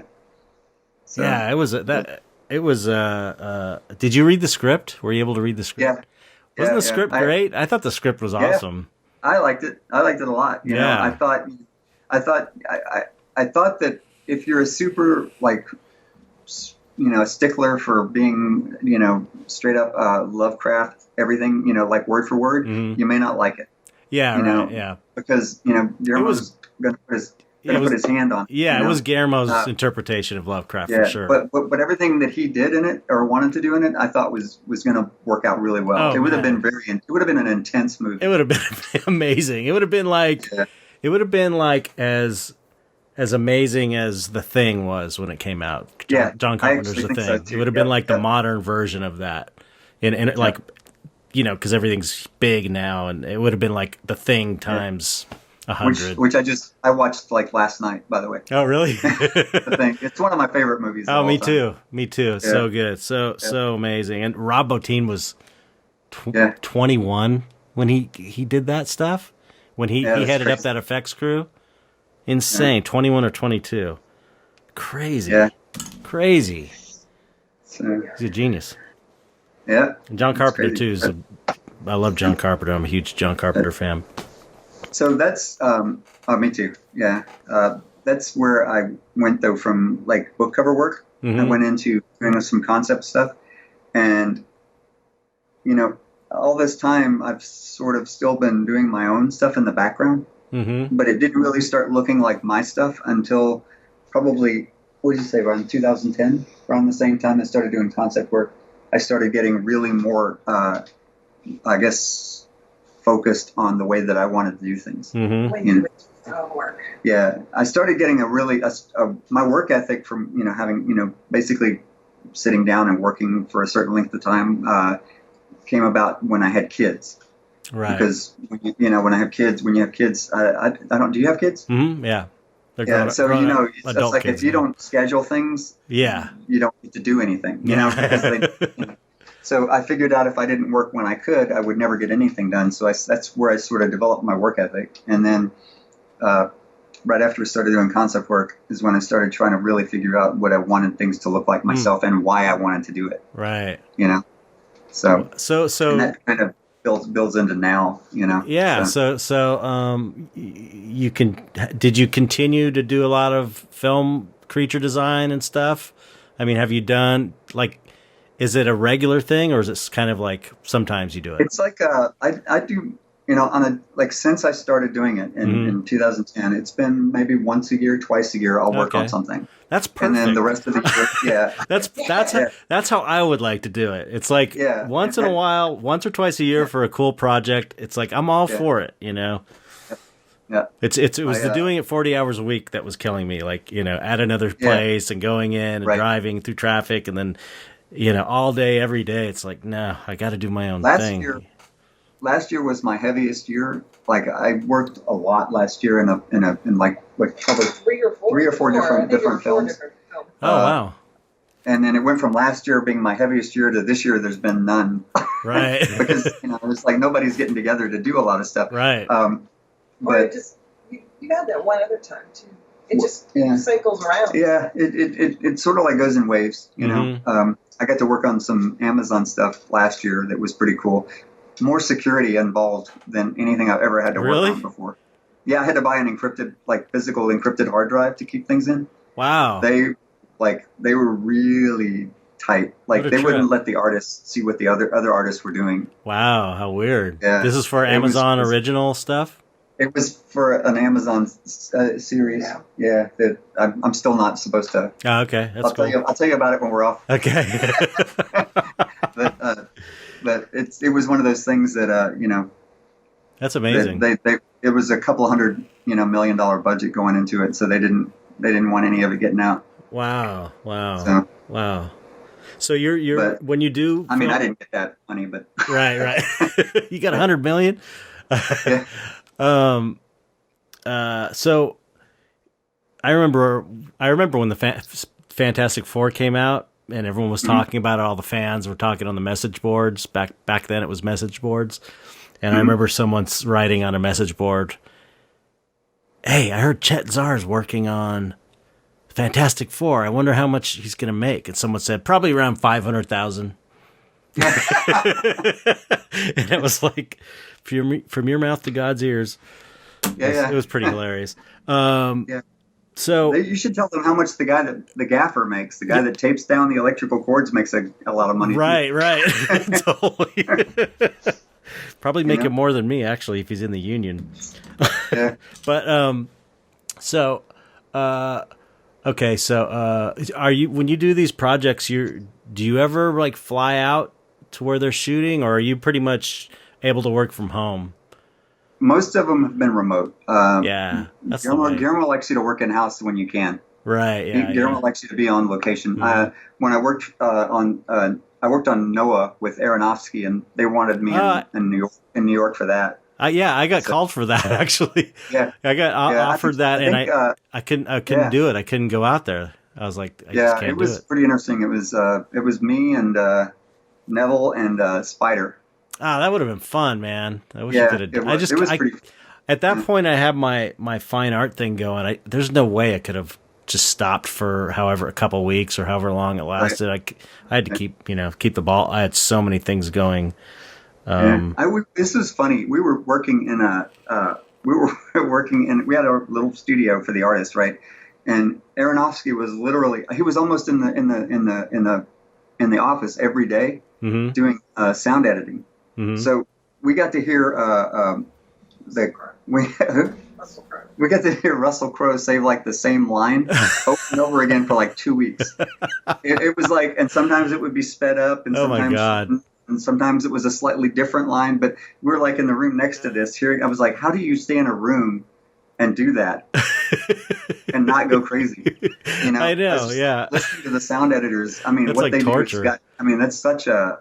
I mean, they're tweaking things in such a way, and it's just an entirely alien process to me. Yeah, that's like when that Mike Carell, I mentioned the documentary he made about me. His wife told me, I never want to hear you speak again, because he would just be saying the same. He'd be editing, so he'd be scrolling back for like months. She said, and she was just constantly hearing my voice. I'm like, I don't blame you in the first place, but that's got to be torture. Well, it does point out that there's somebody that's focused on these things, and it makes a difference in the film. Oh yeah, if somebody does it poorly, right? So there's definitely a lot of skill that goes into. I mean, like I said, I was joking about the gaffer, but that guy's important. Oh yeah, 100%. You know what I mean? Yep. I wasn't trying to say that they're not, because everybody that's there is doing something that is necessary. Oh yeah, it's amazing that movies. I mean, when you actually go on a set and see how movies are made, it's like, it's really something. It's really pretty amazing that the energy around it is something that's very addictive. Yeah. That part of it is like hard sometimes because there's a lot of intensity, and like when I'm working at home remotely, it's like it's one of the few times where I'll work 12 to 16 hours a day in my PJs. Right? Yeah. I'm like sitting here. And I'm just it's just a lot more intense because I'm trying to figure out something for someone else. Right. And I have to bring more energy to it. When I'm by myself, it's more of I need to relax and calm down and quiet down and focus, Yeah. But it's just two different kinds of energy, and it's kind of fun to go from one to the other sometimes, especially because I don't have to do it 40 hours a week all the time. Yeah. That's the way. You got it made. That's the way to do it. Focusing on your own stuff, doing side gigs on occasion. So let's talk more about your personal work, because really this is what it's all about. I wanted to I'll mention it in the intro. You got your Kickstarter. We need to promote that, which is already like, you know, Yeah. $45,000 or something. Yeah, we were like tonight. We were like we were about within we're within $700 of the 50,000. The next stretch goal. Great. It's amazing, man. It's so So, awesome. The people who have supported it, they've been amazing. Yeah, it's congratulations on that. It's thanks, amazing. thanks. You start these things, and Vicki, I was joking with her because we're working with Flesh Publications, and I was like, okay, well, we have to, we're gonna put up the Kickstarter, and it's possible that we might make tens of dollars from this, Right. because you don't know how people are going to respond to it or whatever. Yeah. But people were amazing and supportive, and it funded pretty quickly. Yeah, it's amazing. That's great that you got a publisher. Yeah, John Fless is a great guy. Yeah. He's so easy to work with in terms of publish. I mean, Vicki had done a lot of the organizational stuff before we handed it to them, and then we handed it to John, and he had his designers and things. It was like just watching things start to being plugged into each other. Like, it's like Tetris. So the book is made pretty much. It's not. All of the design work is pretty much done. You got a few more. Oh, There's like I'm going to add some things to it now. There's a couple of border designs I want to add to it. Everything that I mean, it could go right now the way that it is. That's the right way to do it. I'm 4 years late on my book because I'm doing it all myself, publishing and printing it, and boy, was that a mistake, because it's like I'm almost done with it 4 years later. It's really been a nightmare. It is. And you're one person doing all of it, right? Well, no, I hired a graphic designer, but Okay. everything. Well, no, okay. Mike Carell, the guy who directed the documentary, is a really good writer. He's primarily a writer, so he kind of did all the text for me, and because it's like mythologizing the world I paint. It's basically like Barlow's Guide to Extraterrestrials. For my world. That's cool. I even got Wayne's going to write the introduction, because I told him, I'm like, this is basically inspired by your book from when I was 14 years old that just totally influenced me, except I'm applying it to all my paintings. So Mike interviewed me about all of my artwork, and we just wrote down all the things I was sure about as far as what things meant, because most of it's all intuitive. So this whole kind of world came out of it and developed. And so anyway, he did the text. I did all the artwork, of course, and then Mackie Osborne is our graphic designer. So I mean, there's a small team, but still, I'm responsible for making sure it all gets done, and I'm the worst person to have to be that. Well, we've been talking about making a book for 10 years. Yeah, right. Yeah. And now that we have somebody that has basically focused all of it, he said we have enough for 2 books. Oh, cool. So we have this one, and he goes, if everything goes, well, which it looks like it has, we'll probably be set up for another one. Excellent. It'll happen for sure. That was so successful already. So successful. And there's like how many days? It's like still 20 something days. It's gonna be big. It's gonna be big. We're 1 weekend right now, and it's probably in the next day is going to hit 50K. That's amazing. That's awesome. And so cool. Thanks to the people who have signed on to support it and everything. Yeah, well, I'm sure people we'll have links to that in the description of the podcast. But I mean, just to say it, I'll say it again in the intro. It's how can they find it if they want to go and it's on Kickstarter, and it's called Covenant. Okay, so it's called Covenant. Alan Williams Covenant on Kickstarter would probably come up. They'll do that, or if they go to my Instagram, which is I_justdraw. Okay. It's on our bio. Cool. In that. So. Excellent. Anyway, I meant to say that in the beginning. Oh, that's and okay. I totally forgot, but I'll say it in the intro. Intro too. Yeah, I appreciate it. Yeah, because I want to promote that thing. Get you over 100K. That'd be pretty awesome. So anyway, let's talk about your personal work. I mean, how do you approach what you're doing as far as like? I mean, do you paint series, or do you just kind of do individual pieces when you're feeling it, or do you have like a way of working? Yeah, it's mostly like the second one. I do things as I feel them, kind of, and I've had things become series, but after the fact, Right. because Yeah. I notice afterwards that they link up together. Right. Quite. That's the magic. But That's the magic again. yeah, it is, and I believe that for the most part, I just sort of most of the time I'll just sit down and start feeling my way through the next piece and figuring out like, and I go through a period of self-doubt at the beginning of every piece where I'll sit down and I go, what do I want to do now? And is it worth doing? And all these different things go, and if it's going to be a significant piece for me, I'll go through like maybe a day, anywhere from 1 day to 3 days of just walking around the house pissed off because I'm like frustrated because frustration is part of the process, because what I'm doing is I'm cutting the ties to the expectations that I have imposed on things. Right. And I have to, it gets easier, but I have to do it in some way almost every time I sit down to work, so that I sort of tell myself, okay, now it's time to stop trying to demand something from this and start trying to listen to what I need it to be or what it needs to be. And so I do have to go through that period a lot. Sometimes, it has happened that I've just sat down and started in one corner and worked, and it's gone from beginning to end. Right. Other times, it's like I said, it's real protean. I'll change from one piece to the next.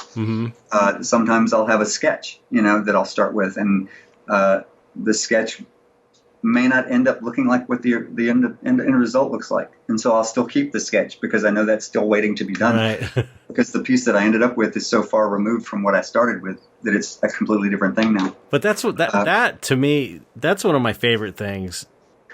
That's what again, alluding to the magic aspect, is when you start with something and then it changes and turns into something that seems like sometimes I'll start with something and it'll become something so much better than what I started with, and it seems even better than beyond my ability to come up with something. It's like that's amazing. I feel like I could have never thought that up. Right. That happened like in this magical way, and if I tried to consciously make that right. You're giving me goosebumps here because we're talking. There are times when you get to the end of a piece and you look back at it and you go, I can't remember how I did that. Right. Yeah. And I can't reproduce it. But the intention is never to reproduce success, but to find a new path and do the thing again that made you do that. Right. Right. Right. So it's almost like you're like channeling an artist or channeling a force that's making you do these things. Yeah. Or that's letting you do them, 100%. For lack of a better description, Yep. And yeah, I totally get it. It's like those are the best ones. I've mentioned this and before on our, sometimes we'll do this live feed and on Instagram. And this happens more than I've let on that it happens, because because it's sort of it's a weirdly personal thing. Yeah. But when I'm working, very often I'll have narratives that will pop into my head, phrases, and I have no idea what they mean. Yeah. And then I'll go and I'll look it up, and it'll actually mean something relating to what I'm working on. It's crazy. But it's using language and words that I don't remember ever knowing the meaning of. Yeah, that's amazing. You know what I mean? That's amazing. And whether or not, maybe, because I've said this before, maybe on the subconscious level, I've contextually defined words that I've heard in passing and kept them in my head. Right. Or they're coming from a different source, Yeah. Either way is kind of amazing. Yeah. And it's just that's when it's working well, though, right? Right. I think that a lot of times people who are trying to do work they'll get too focused on the fact that it's frustrating. Yeah. And not realize that it's often frustrating for everybody. And there's a point at every piece, like I said before, in every piece there's a point where it's just anger making. Yeah. Because either it's not doing what I want it to, or I'm not doing what it wants me to. Right. And we have to come to an agreement. Yeah. Well, that's why I always, when people are thinking about I want to be an artist, they kind of like art, they like creating art, or they like drawings. I always say, you have to love it. You have to love it. You have to love making art, because that's going to carry you through the frustration, because a lot of it is painful and not fun. And if you don't love it, you're going to just give up. Right. But if you love it, if you really love it, it's going to get you through those shitty times that happen, that always come up. Yep. Often, you know. Yeah. And hand in hand with that is falling in love with the process of making it. Yeah. And not being as attached to the product that you made, even though it may mean something to you. That's my whole thing, man. That's my whole thing. It's like I love the process. It's like the most fun I can think of, you know. It's like, as far as things that are fun, it's like the most fun, you know, or one of the most fun things I can think of to do. It's the process. And so when I'm done, that's why I don't really have, usually I don't have an issue selling, because it's like, I want to make another one, you know. It's all about the process. That's what I'm in love with, more than the final work. It's like, I like to look at it, but I don't sit and look at my paintings a lot, you know. It's more like, I want to get on to the next one. This is, you know.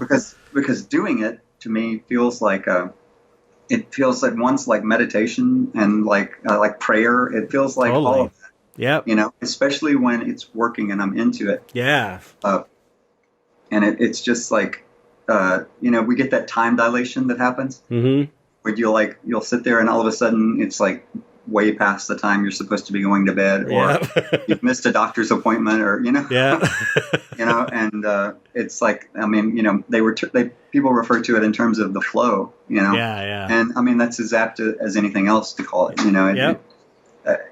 But it is, I think, probably where that whole idea, you know, I think probably when I was in art history in college, they talked about how cave paintings were looked at as the first representations of magic, because they were summoning, like the artist would paint a bison on a wall, and that was supposed to summon the spirit of the bison to the hunt, so they could find them and you know, and feed the community.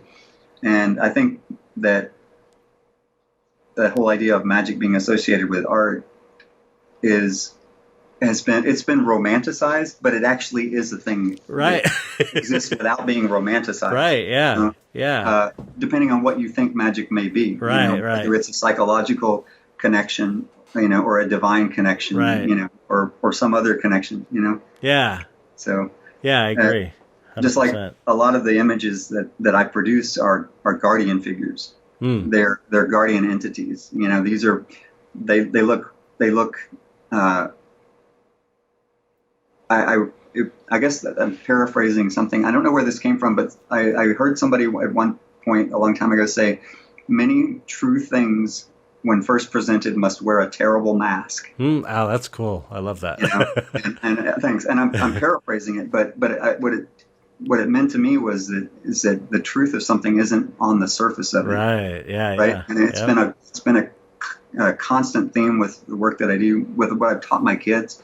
Mm-hmm. It's like, you can't trust beauty to be good. Yeah. Never judge a book by a cover. It's like one of the oldest ones in the book. It's like it's really been a driving force for me, in my work also, and in my life, because as a kid, I was like this long. I had long hair because my brother had long hair in the 70s, and so I always had long hair. My mom let me grow it long, so all the neighborhood kids thought that I was this bad kid because I had long hair, and it seems like a small thing now, but that really bothered me. Like, I always felt like, you don't even know. I'm like, you know, I'm a good person just because, and so I got this chip on my shoulder, and It's been that, you know, it's been a theme throughout my life ever since, really, is that, you know, it's, you know, the dumb way to put it, don't judge a book by its cover, but it's like, it really is. That's true. You know, the real predators in our world,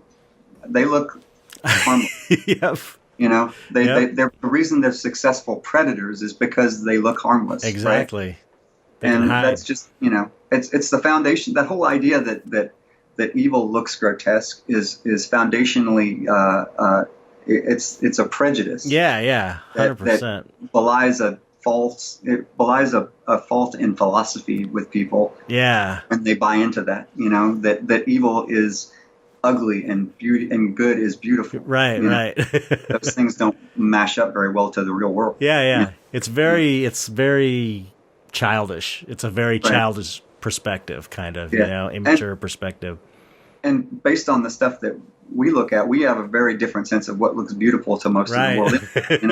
I like the underside of things. I like seeing the structures of mortality, in things. To me, all that's beautiful, and it doesn't belie death at all, but life. Right. It shows the secrets of what life is made up of. Right. Yeah. So. Yeah. It's also just more fun. That's what I feel like the dark stuff is just, it's so rich and there's so much material to work with when you're exploring the quote unquote dark side of things. It's like, if you look at the Garden of Earthly Delights, it's like, which is the side that everyone talks about and remembers? It's the dark hell side. Right. It's like so creative. There's so much. I mean, the other side's cool, but it's not like, people don't. And you gotta wonder what kind of conversations did people have with Bosch? Right. Yeah. Because he, is one of the original dark arts guys, right? Yeah, 100%. And did they think? Because you have people. I don't know if you have this or not, but I've had people walk up to my work and walk away from it, crossing themselves. Oh, no. I don't think I've had that. Not that I've seen. It's happened. And some small shows. And we've done some small shows in small towns and things like that. Where but you got to wonder, I look at people and I go, because somebody said, this is that whole evil thing again. Like I look at it and they said, well, doesn't it bother you to, paint all this evil stuff? And I was like. Actually, if evil looked like this, the world would be so much simpler. Right. If they were blue and had these giant black horns and walked around and you would be able to go, that guy's evil. Right. But that's not how it works. It's just, you look at it, it's like I do those things because they're metaphorically interesting to me. Yeah. If I put horns on something, it's an implication usually of power, not evil. Right. Just like wings are the same thing. Right. Wings or horns or mantles or if I make them, if a lot of times what I'm doing is like depicting rampant organic activity, rampant organic life can look grotesque when unfettered, right? And so sometimes it's like it takes a little bit for people to make that leap. I mean, I don't even think of it for my work. I don't even think of it that intellectually. Like to me, it's purely. I'm very intuitive in the way I create work, and the stuff I like, to sound crass, I like the dark shit. It's just like, it's what I like. It makes me feel good. It's like, I remember I did an interview on a podcast. It was actually, I thought probably the best interview I've ever done. It just was a good interview and the people were cool. But the guy who was interviewing me, it was him and his wife. And he's like more of a mainstream artist that does kind of like happy, slightly cartoony. They're good. He's good. But like surf and colorful. And after the interview, they were kind of doing a wrap up. I wasn't on anymore, and it was like the tail end of it. And the guy was like, or the guy or his wife, I don't remember which, was like, I just, they were like happy that I kind of explained what dark art was all about, really, and they had a better understanding of it. But the guy goes, or one of them said, I don't know. I think I'd get too depressed painting all this dark stuff all the time. And I'm like, okay, you don't get it because this is what makes me happy. It makes me feel good. It's like, you painting these, ocean scenes makes you feel good. This makes me feel good. And it makes other people feel good that like that stuff. And you would be actually depressed if you had to paint ocean scenes. Exactly. Yeah. Exactly. And that's the thing. It's like, and I don't know really if it can be or bears explanation or definition. And saying you intuitively like something is valid enough, right? Yeah, that's true. I mean, it's like I have a friend who likes to draw skulls all the time, and I'm like, skulls are cool. Yeah, exactly. You know, and it's like you don't have to justify it. Yeah, yeah, I mean, yeah. I do have a method of speaking about it when people want to talk about it, Right. because sometimes their appreciation of it only needs that little bit of knowledge as to where it comes from, what's the origin of this, right. Because a lot of people are bound up in the way something looks having an origin that they assume. Right. When it's not the case, it's like I like to point out to people that, like, the statue of Moses that has horns. Right. There's a depiction of Moses where in the original, I think in the original text, it said he was horned with the power of God. Right. So the sculptor actually carved him with horns. Oh, you could, Moses. yeah, and you could look to. I mean, I think that Catholicism especially is full of dark art imagery. Oh yeah. Big time. Bosh. That's where all that stuff comes from. Yeah. I mean, the Christ on the cross is just. I mean, it doesn't get more dark art than a crucified Christ. It's brutal and it's sad and it's emotional and it's bloody. Yeah. There's a description of Christ in Revelations, and he's depicted as a goat or a sheep with its throat cut with like multiple eyes and horns. And I'm like, that's about as dark as you can get. It is. It's dark art, but it's like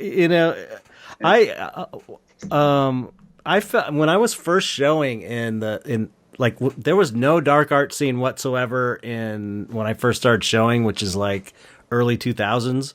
And so I was kind of showing in the pop surrealism circles and lowbrow and stuff because, that was the place that was available to me.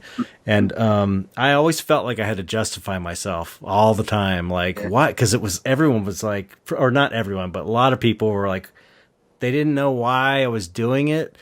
And I think your point is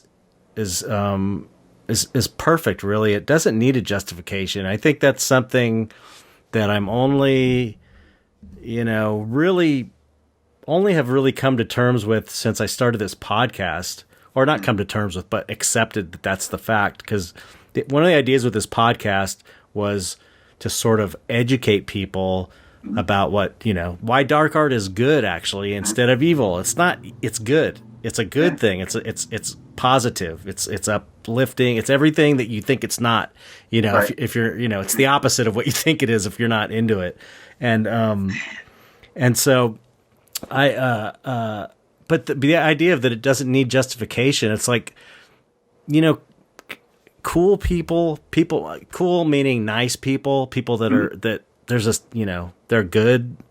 Those people usually, I mean, that's a judgment call, but you know what I'm saying. People that are just, you get an energy from them. They're cool. They usually, even if they don't dress black in black. They aren't into dark art. Cool people will usually see dark art if it's done well, they'll be able to appreciate it. They don't have that kind of like prejudice. So it almost felt dark art in a way I've said before feels kind of like an asshole detector in a way. Yeah.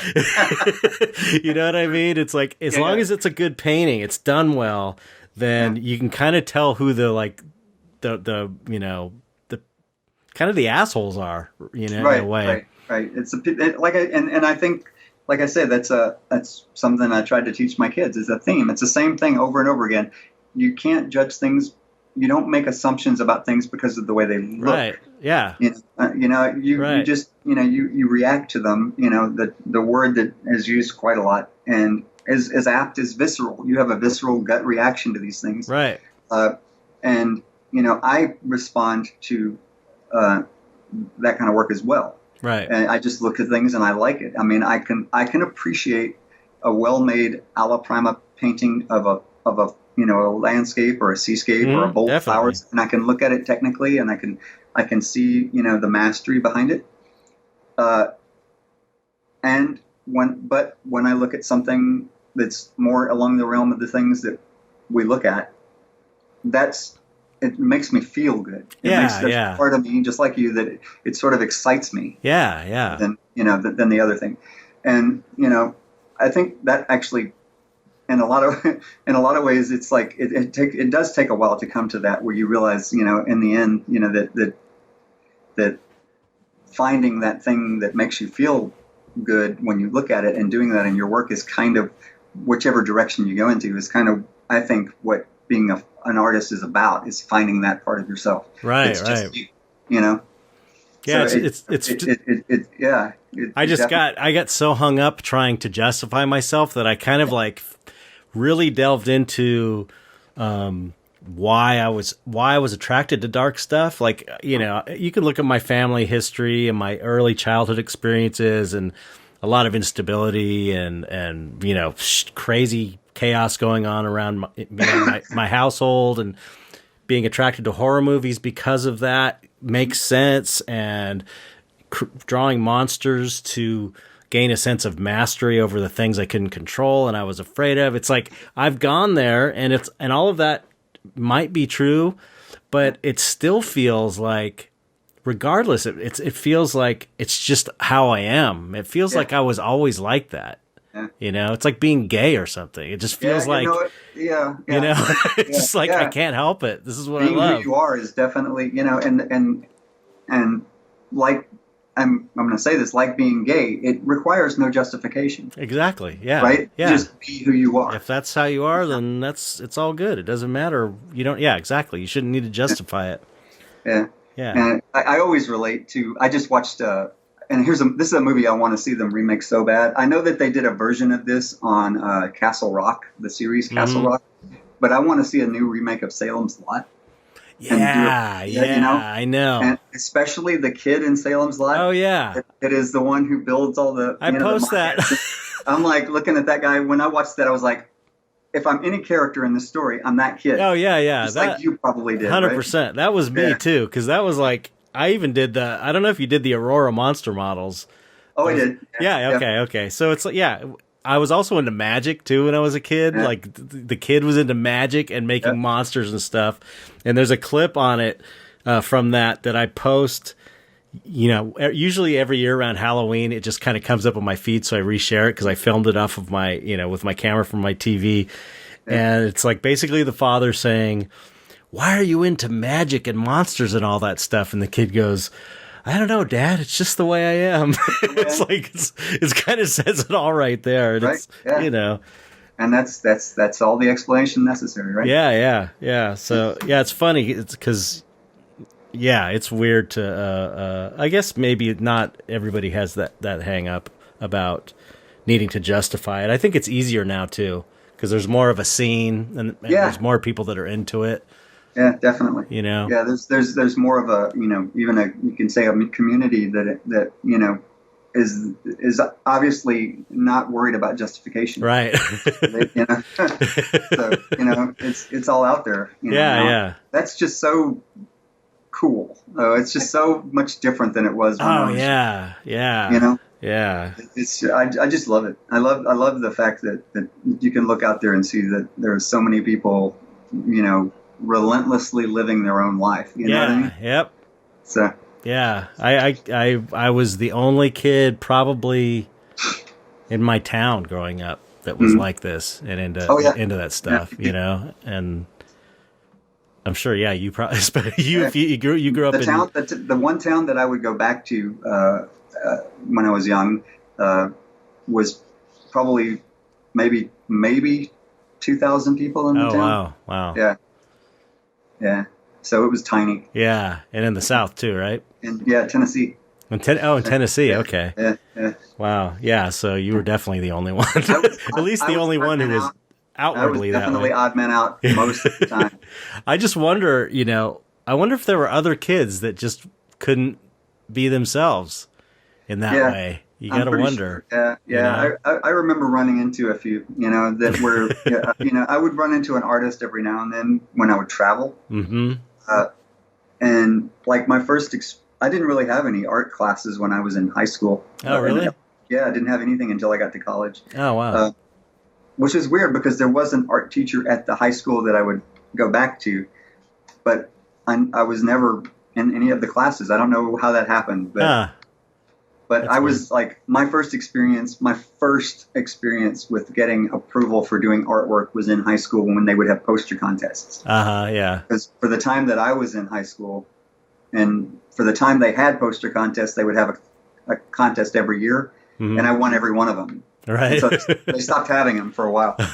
So, but it was, you know, I didn't draw any better than anybody else at the time. It was just one of those things where I just kept doing it, you know. Right. Like I didn't really like feel like I came into anything for myself that looks like what I do now until like, you know, 10 years ago.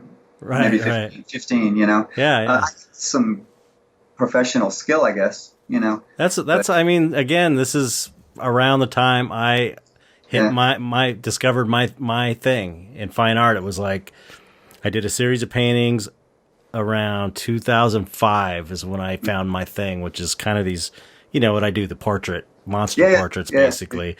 And it was, you know, 4 or 5 years of messing around and trying different things. Cool. And then I struck on that one thing, and it was like, I don't know. We have a similar timeline in a lot of ways. Yeah. You know? Yeah. How old are you?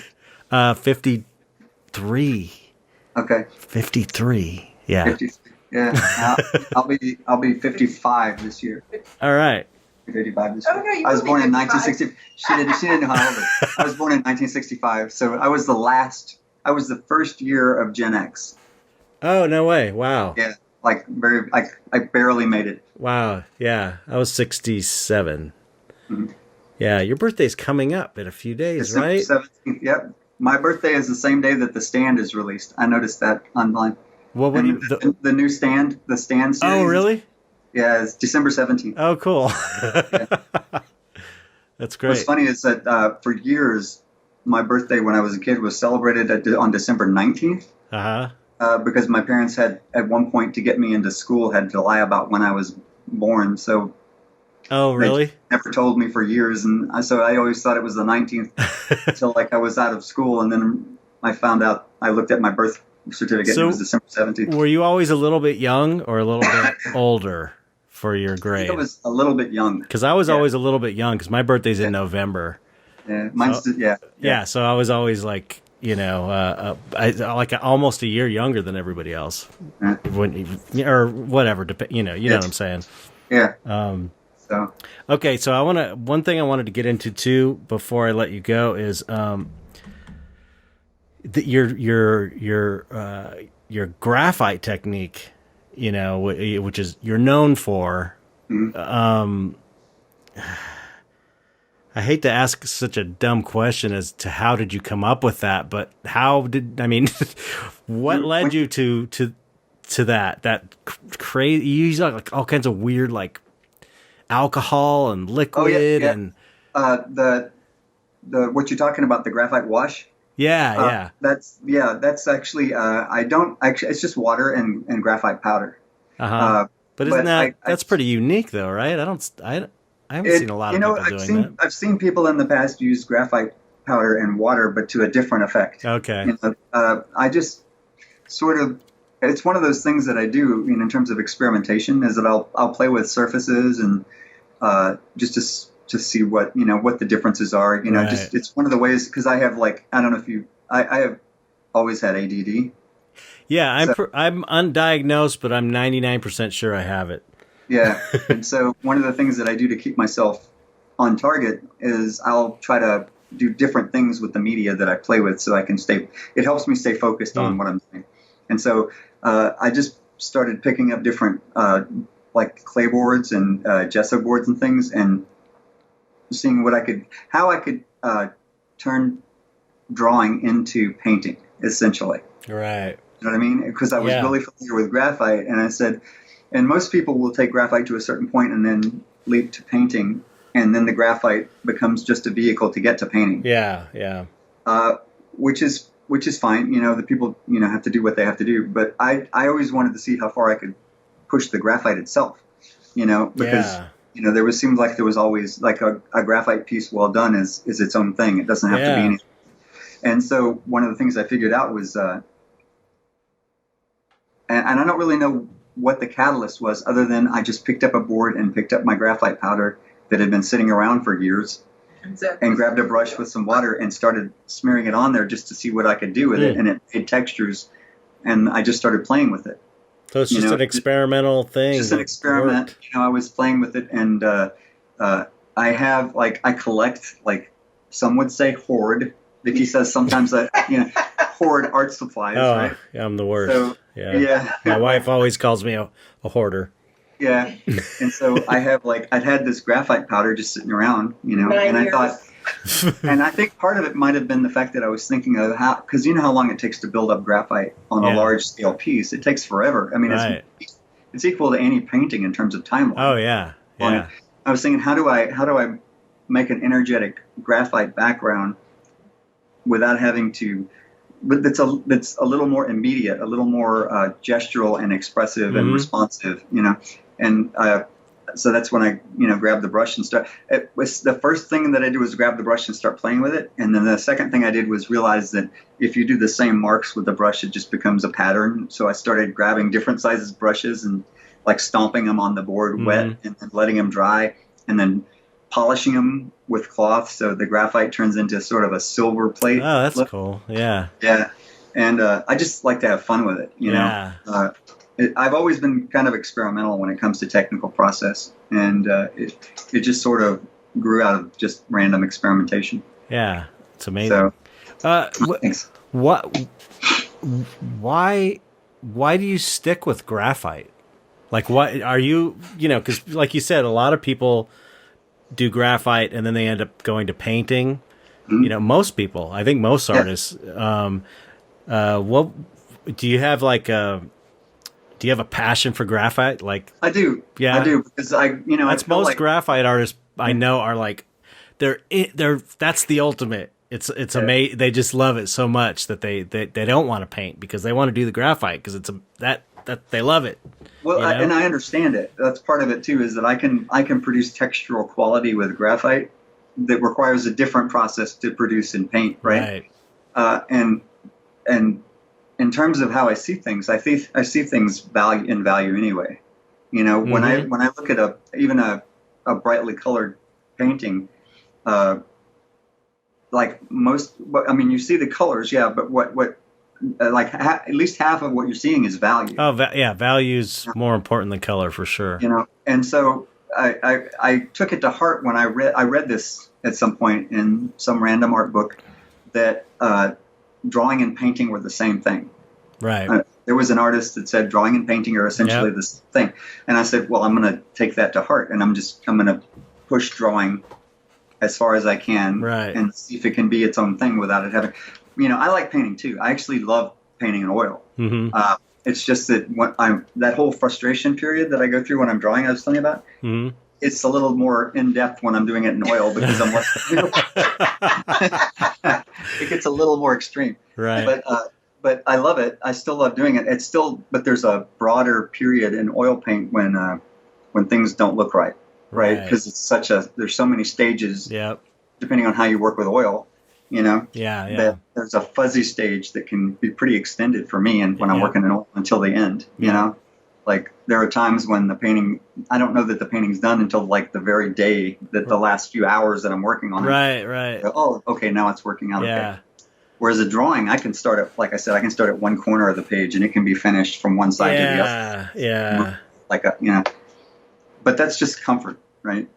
That's a comfort zone because I held it so long. If I did the same thing, I feel like if I did the same thing with paint, it would work the same way if I just spent that much time doing it. Yeah. But I just love black and white work. I'm even attracted to black and white visually. I like looking at black and white stuff. Not that I don't. I love color. I do. Right. It's just that I have always, half the stuff I have around my studio, hanging up, is either monochromatic or very close to monochromatic. Right. Yeah. Same with the dark art. You don't have to justify it. I assumed it was just because it's just what you love. I just love it. Yeah. I love seeing things emerge out of shadows. Yeah. It's funny because I feel all inspired to do more drawing, more graphite work now after talking to you, because That's the one constant throughout my whole life, my whole art life since I was 3 years old was drawing, was graphite. And I've probably done that even with all the painting more than anything. It's because I've always been sketching, but I don't feel like I've ever, I wonder if I have that drawing. I have this drawing I did.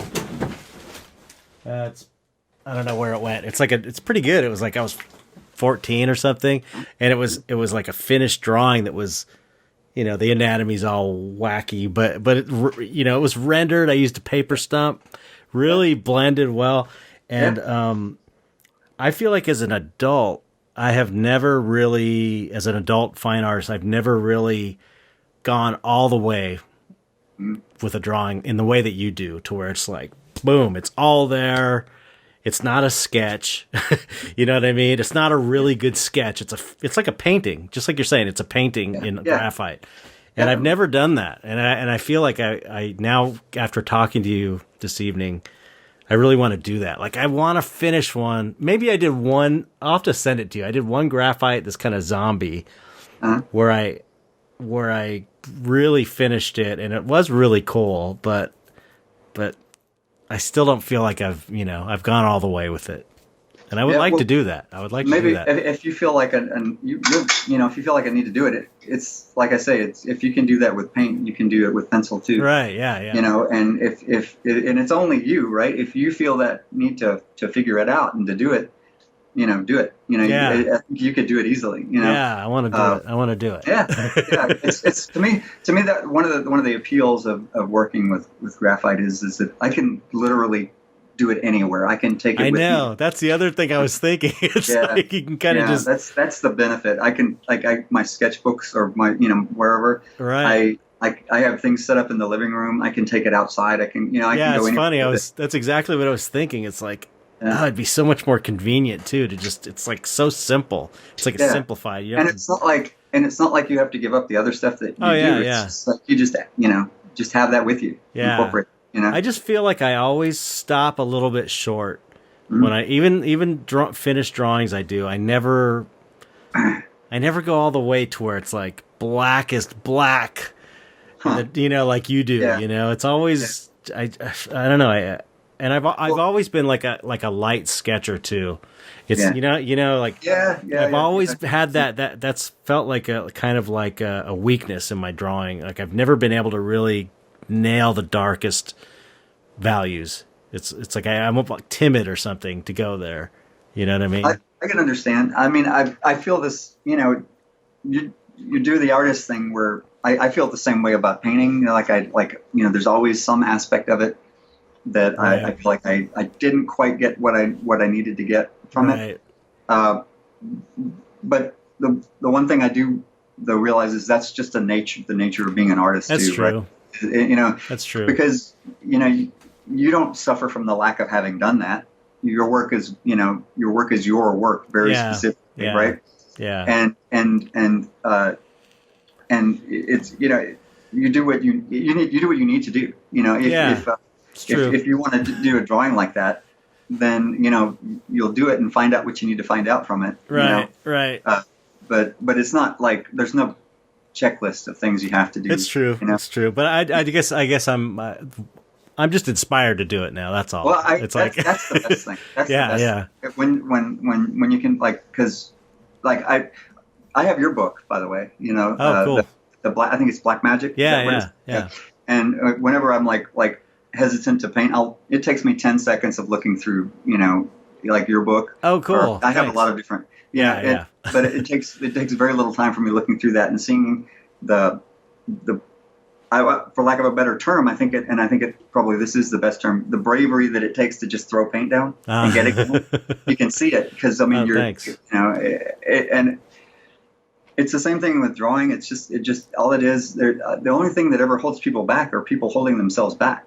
Yeah, right. It's there's no requirement for how dark a drawing has to be. That's true. Like some beautifully light drawings. Yeah, that's like that Richard Kirk. Richard Kirk? Yeah. His stuff is all, I think it's silver point. It looks like silver point. Yeah, and that's all very light value. Spidery and but it's beautiful. Yeah, beautiful, exactly. Yeah. So that's true. Tim Vaughn, yeah. that's the thing that I talk a lot about when I talk to people on our live feed, is that I can show you how I do something, but that isn't really necessarily how you're going to do it. Yeah. I can show you the process, but what you need to do is find your process. And, and what's the best thing though is when you look at somebody's work and you're inspired to do something. Yeah, like that. for sure. And then you can just throw yourself into it. But the first thing you have to do is let go of whether or not it looks good. Right.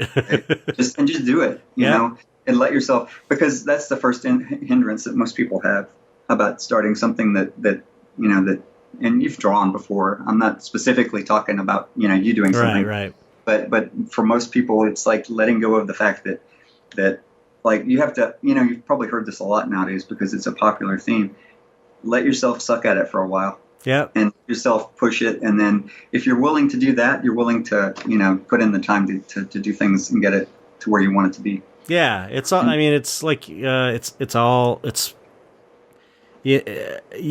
it's like, when I do some teaching on my Patreon, and it's like, I can show you, the way I put it is I can show you my technique. You should learn from everyone you can and learn their techniques.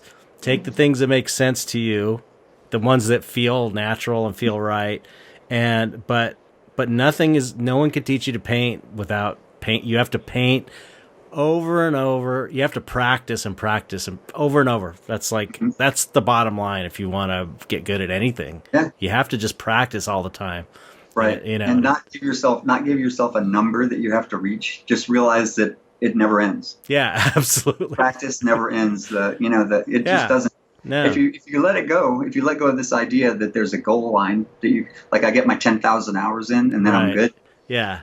Just let go of that. No. Just say it just doesn't end. But in the end, it's that practice that becomes the part that you love. Yeah. Right. It's that process that like we were talking earlier. Yeah.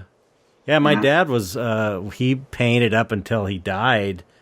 And I mean, he was doing stuff at the end of his life that was totally different from the stuff he was doing in the 70s and 80s. And it was, he in the 70s and 80s, he was doing these really great, like, earth tone realism, big Frazetta influence as well, but like really great earthy, warm tones. And by the end of his life, it was all about like how pure he was like all about how pure can I get the colors. So everything was really, it was still realism and representational stuff, but the colors were just really, that was his thing. It was his thing. It was like, he wanted to do that. So it's like, it just keeps going in new ways if you follow your muse or whatever, you know? Definitely. Yeah, it does. And, I think as long as you realize that, it doesn't have to stop. There's no goal post. There's no end to it. There's no spiking the ball. That's a lot of sports metaphors for a guy who doesn't watch any sports. Well, there's a reason people use sports metaphors is because you can relate them to things in life. I don't watch it, but you know what it means. I do. That's true. Well, I'll stop here because we're over 2 hours, and I could easily keep going. But thanks for coming on. I really, really enjoyed talking to you. I've enjoyed it too. I'm always like I'm always hesitant because I'm very I'm like everybody else. We're very introverted. Oh yeah, very kind of, especially now. It seems like everything's magnified so much. But you made it easy. Oh, good. Thanks. Yeah, I was gonna say, how do you think I feel? I have to host this thing. I'm like the most introverted. I'm so bad at speaking. You wouldn't believe it. It's like I did this podcast partially so I could get better at speaking, literally at speaking, because I'm just not. Right. I get tripped up all the time. I mean, you can kind of tell even now, but you were great. Oh. So you were excellent. So you made it easy too. So thank you. So everybody needs to buy the book Covenant, Alan Williams on Kickstarter. I'll put a link in the description. Let's get it over 100K. I think it's going to go over 100K. I do. Oh, well, thanks. We'll see. I'm already happy with it the way it is. Yeah, it's already great. I appreciate everybody that gets involved. Yeah, it's going to be. So, I can't wait to see it. But yeah. So anyway, thanks for coming on. Thanks, Vicki, for helping out and chiming in. Thank you for asking. Yeah, of course. So cool. So let's say goodbye to the audience. All right. Okay. And thanks. Say goodbye. Goodbye. Have a good night. Draw something. Goodbye. Say goodbye, Vicki. Bye. Bye.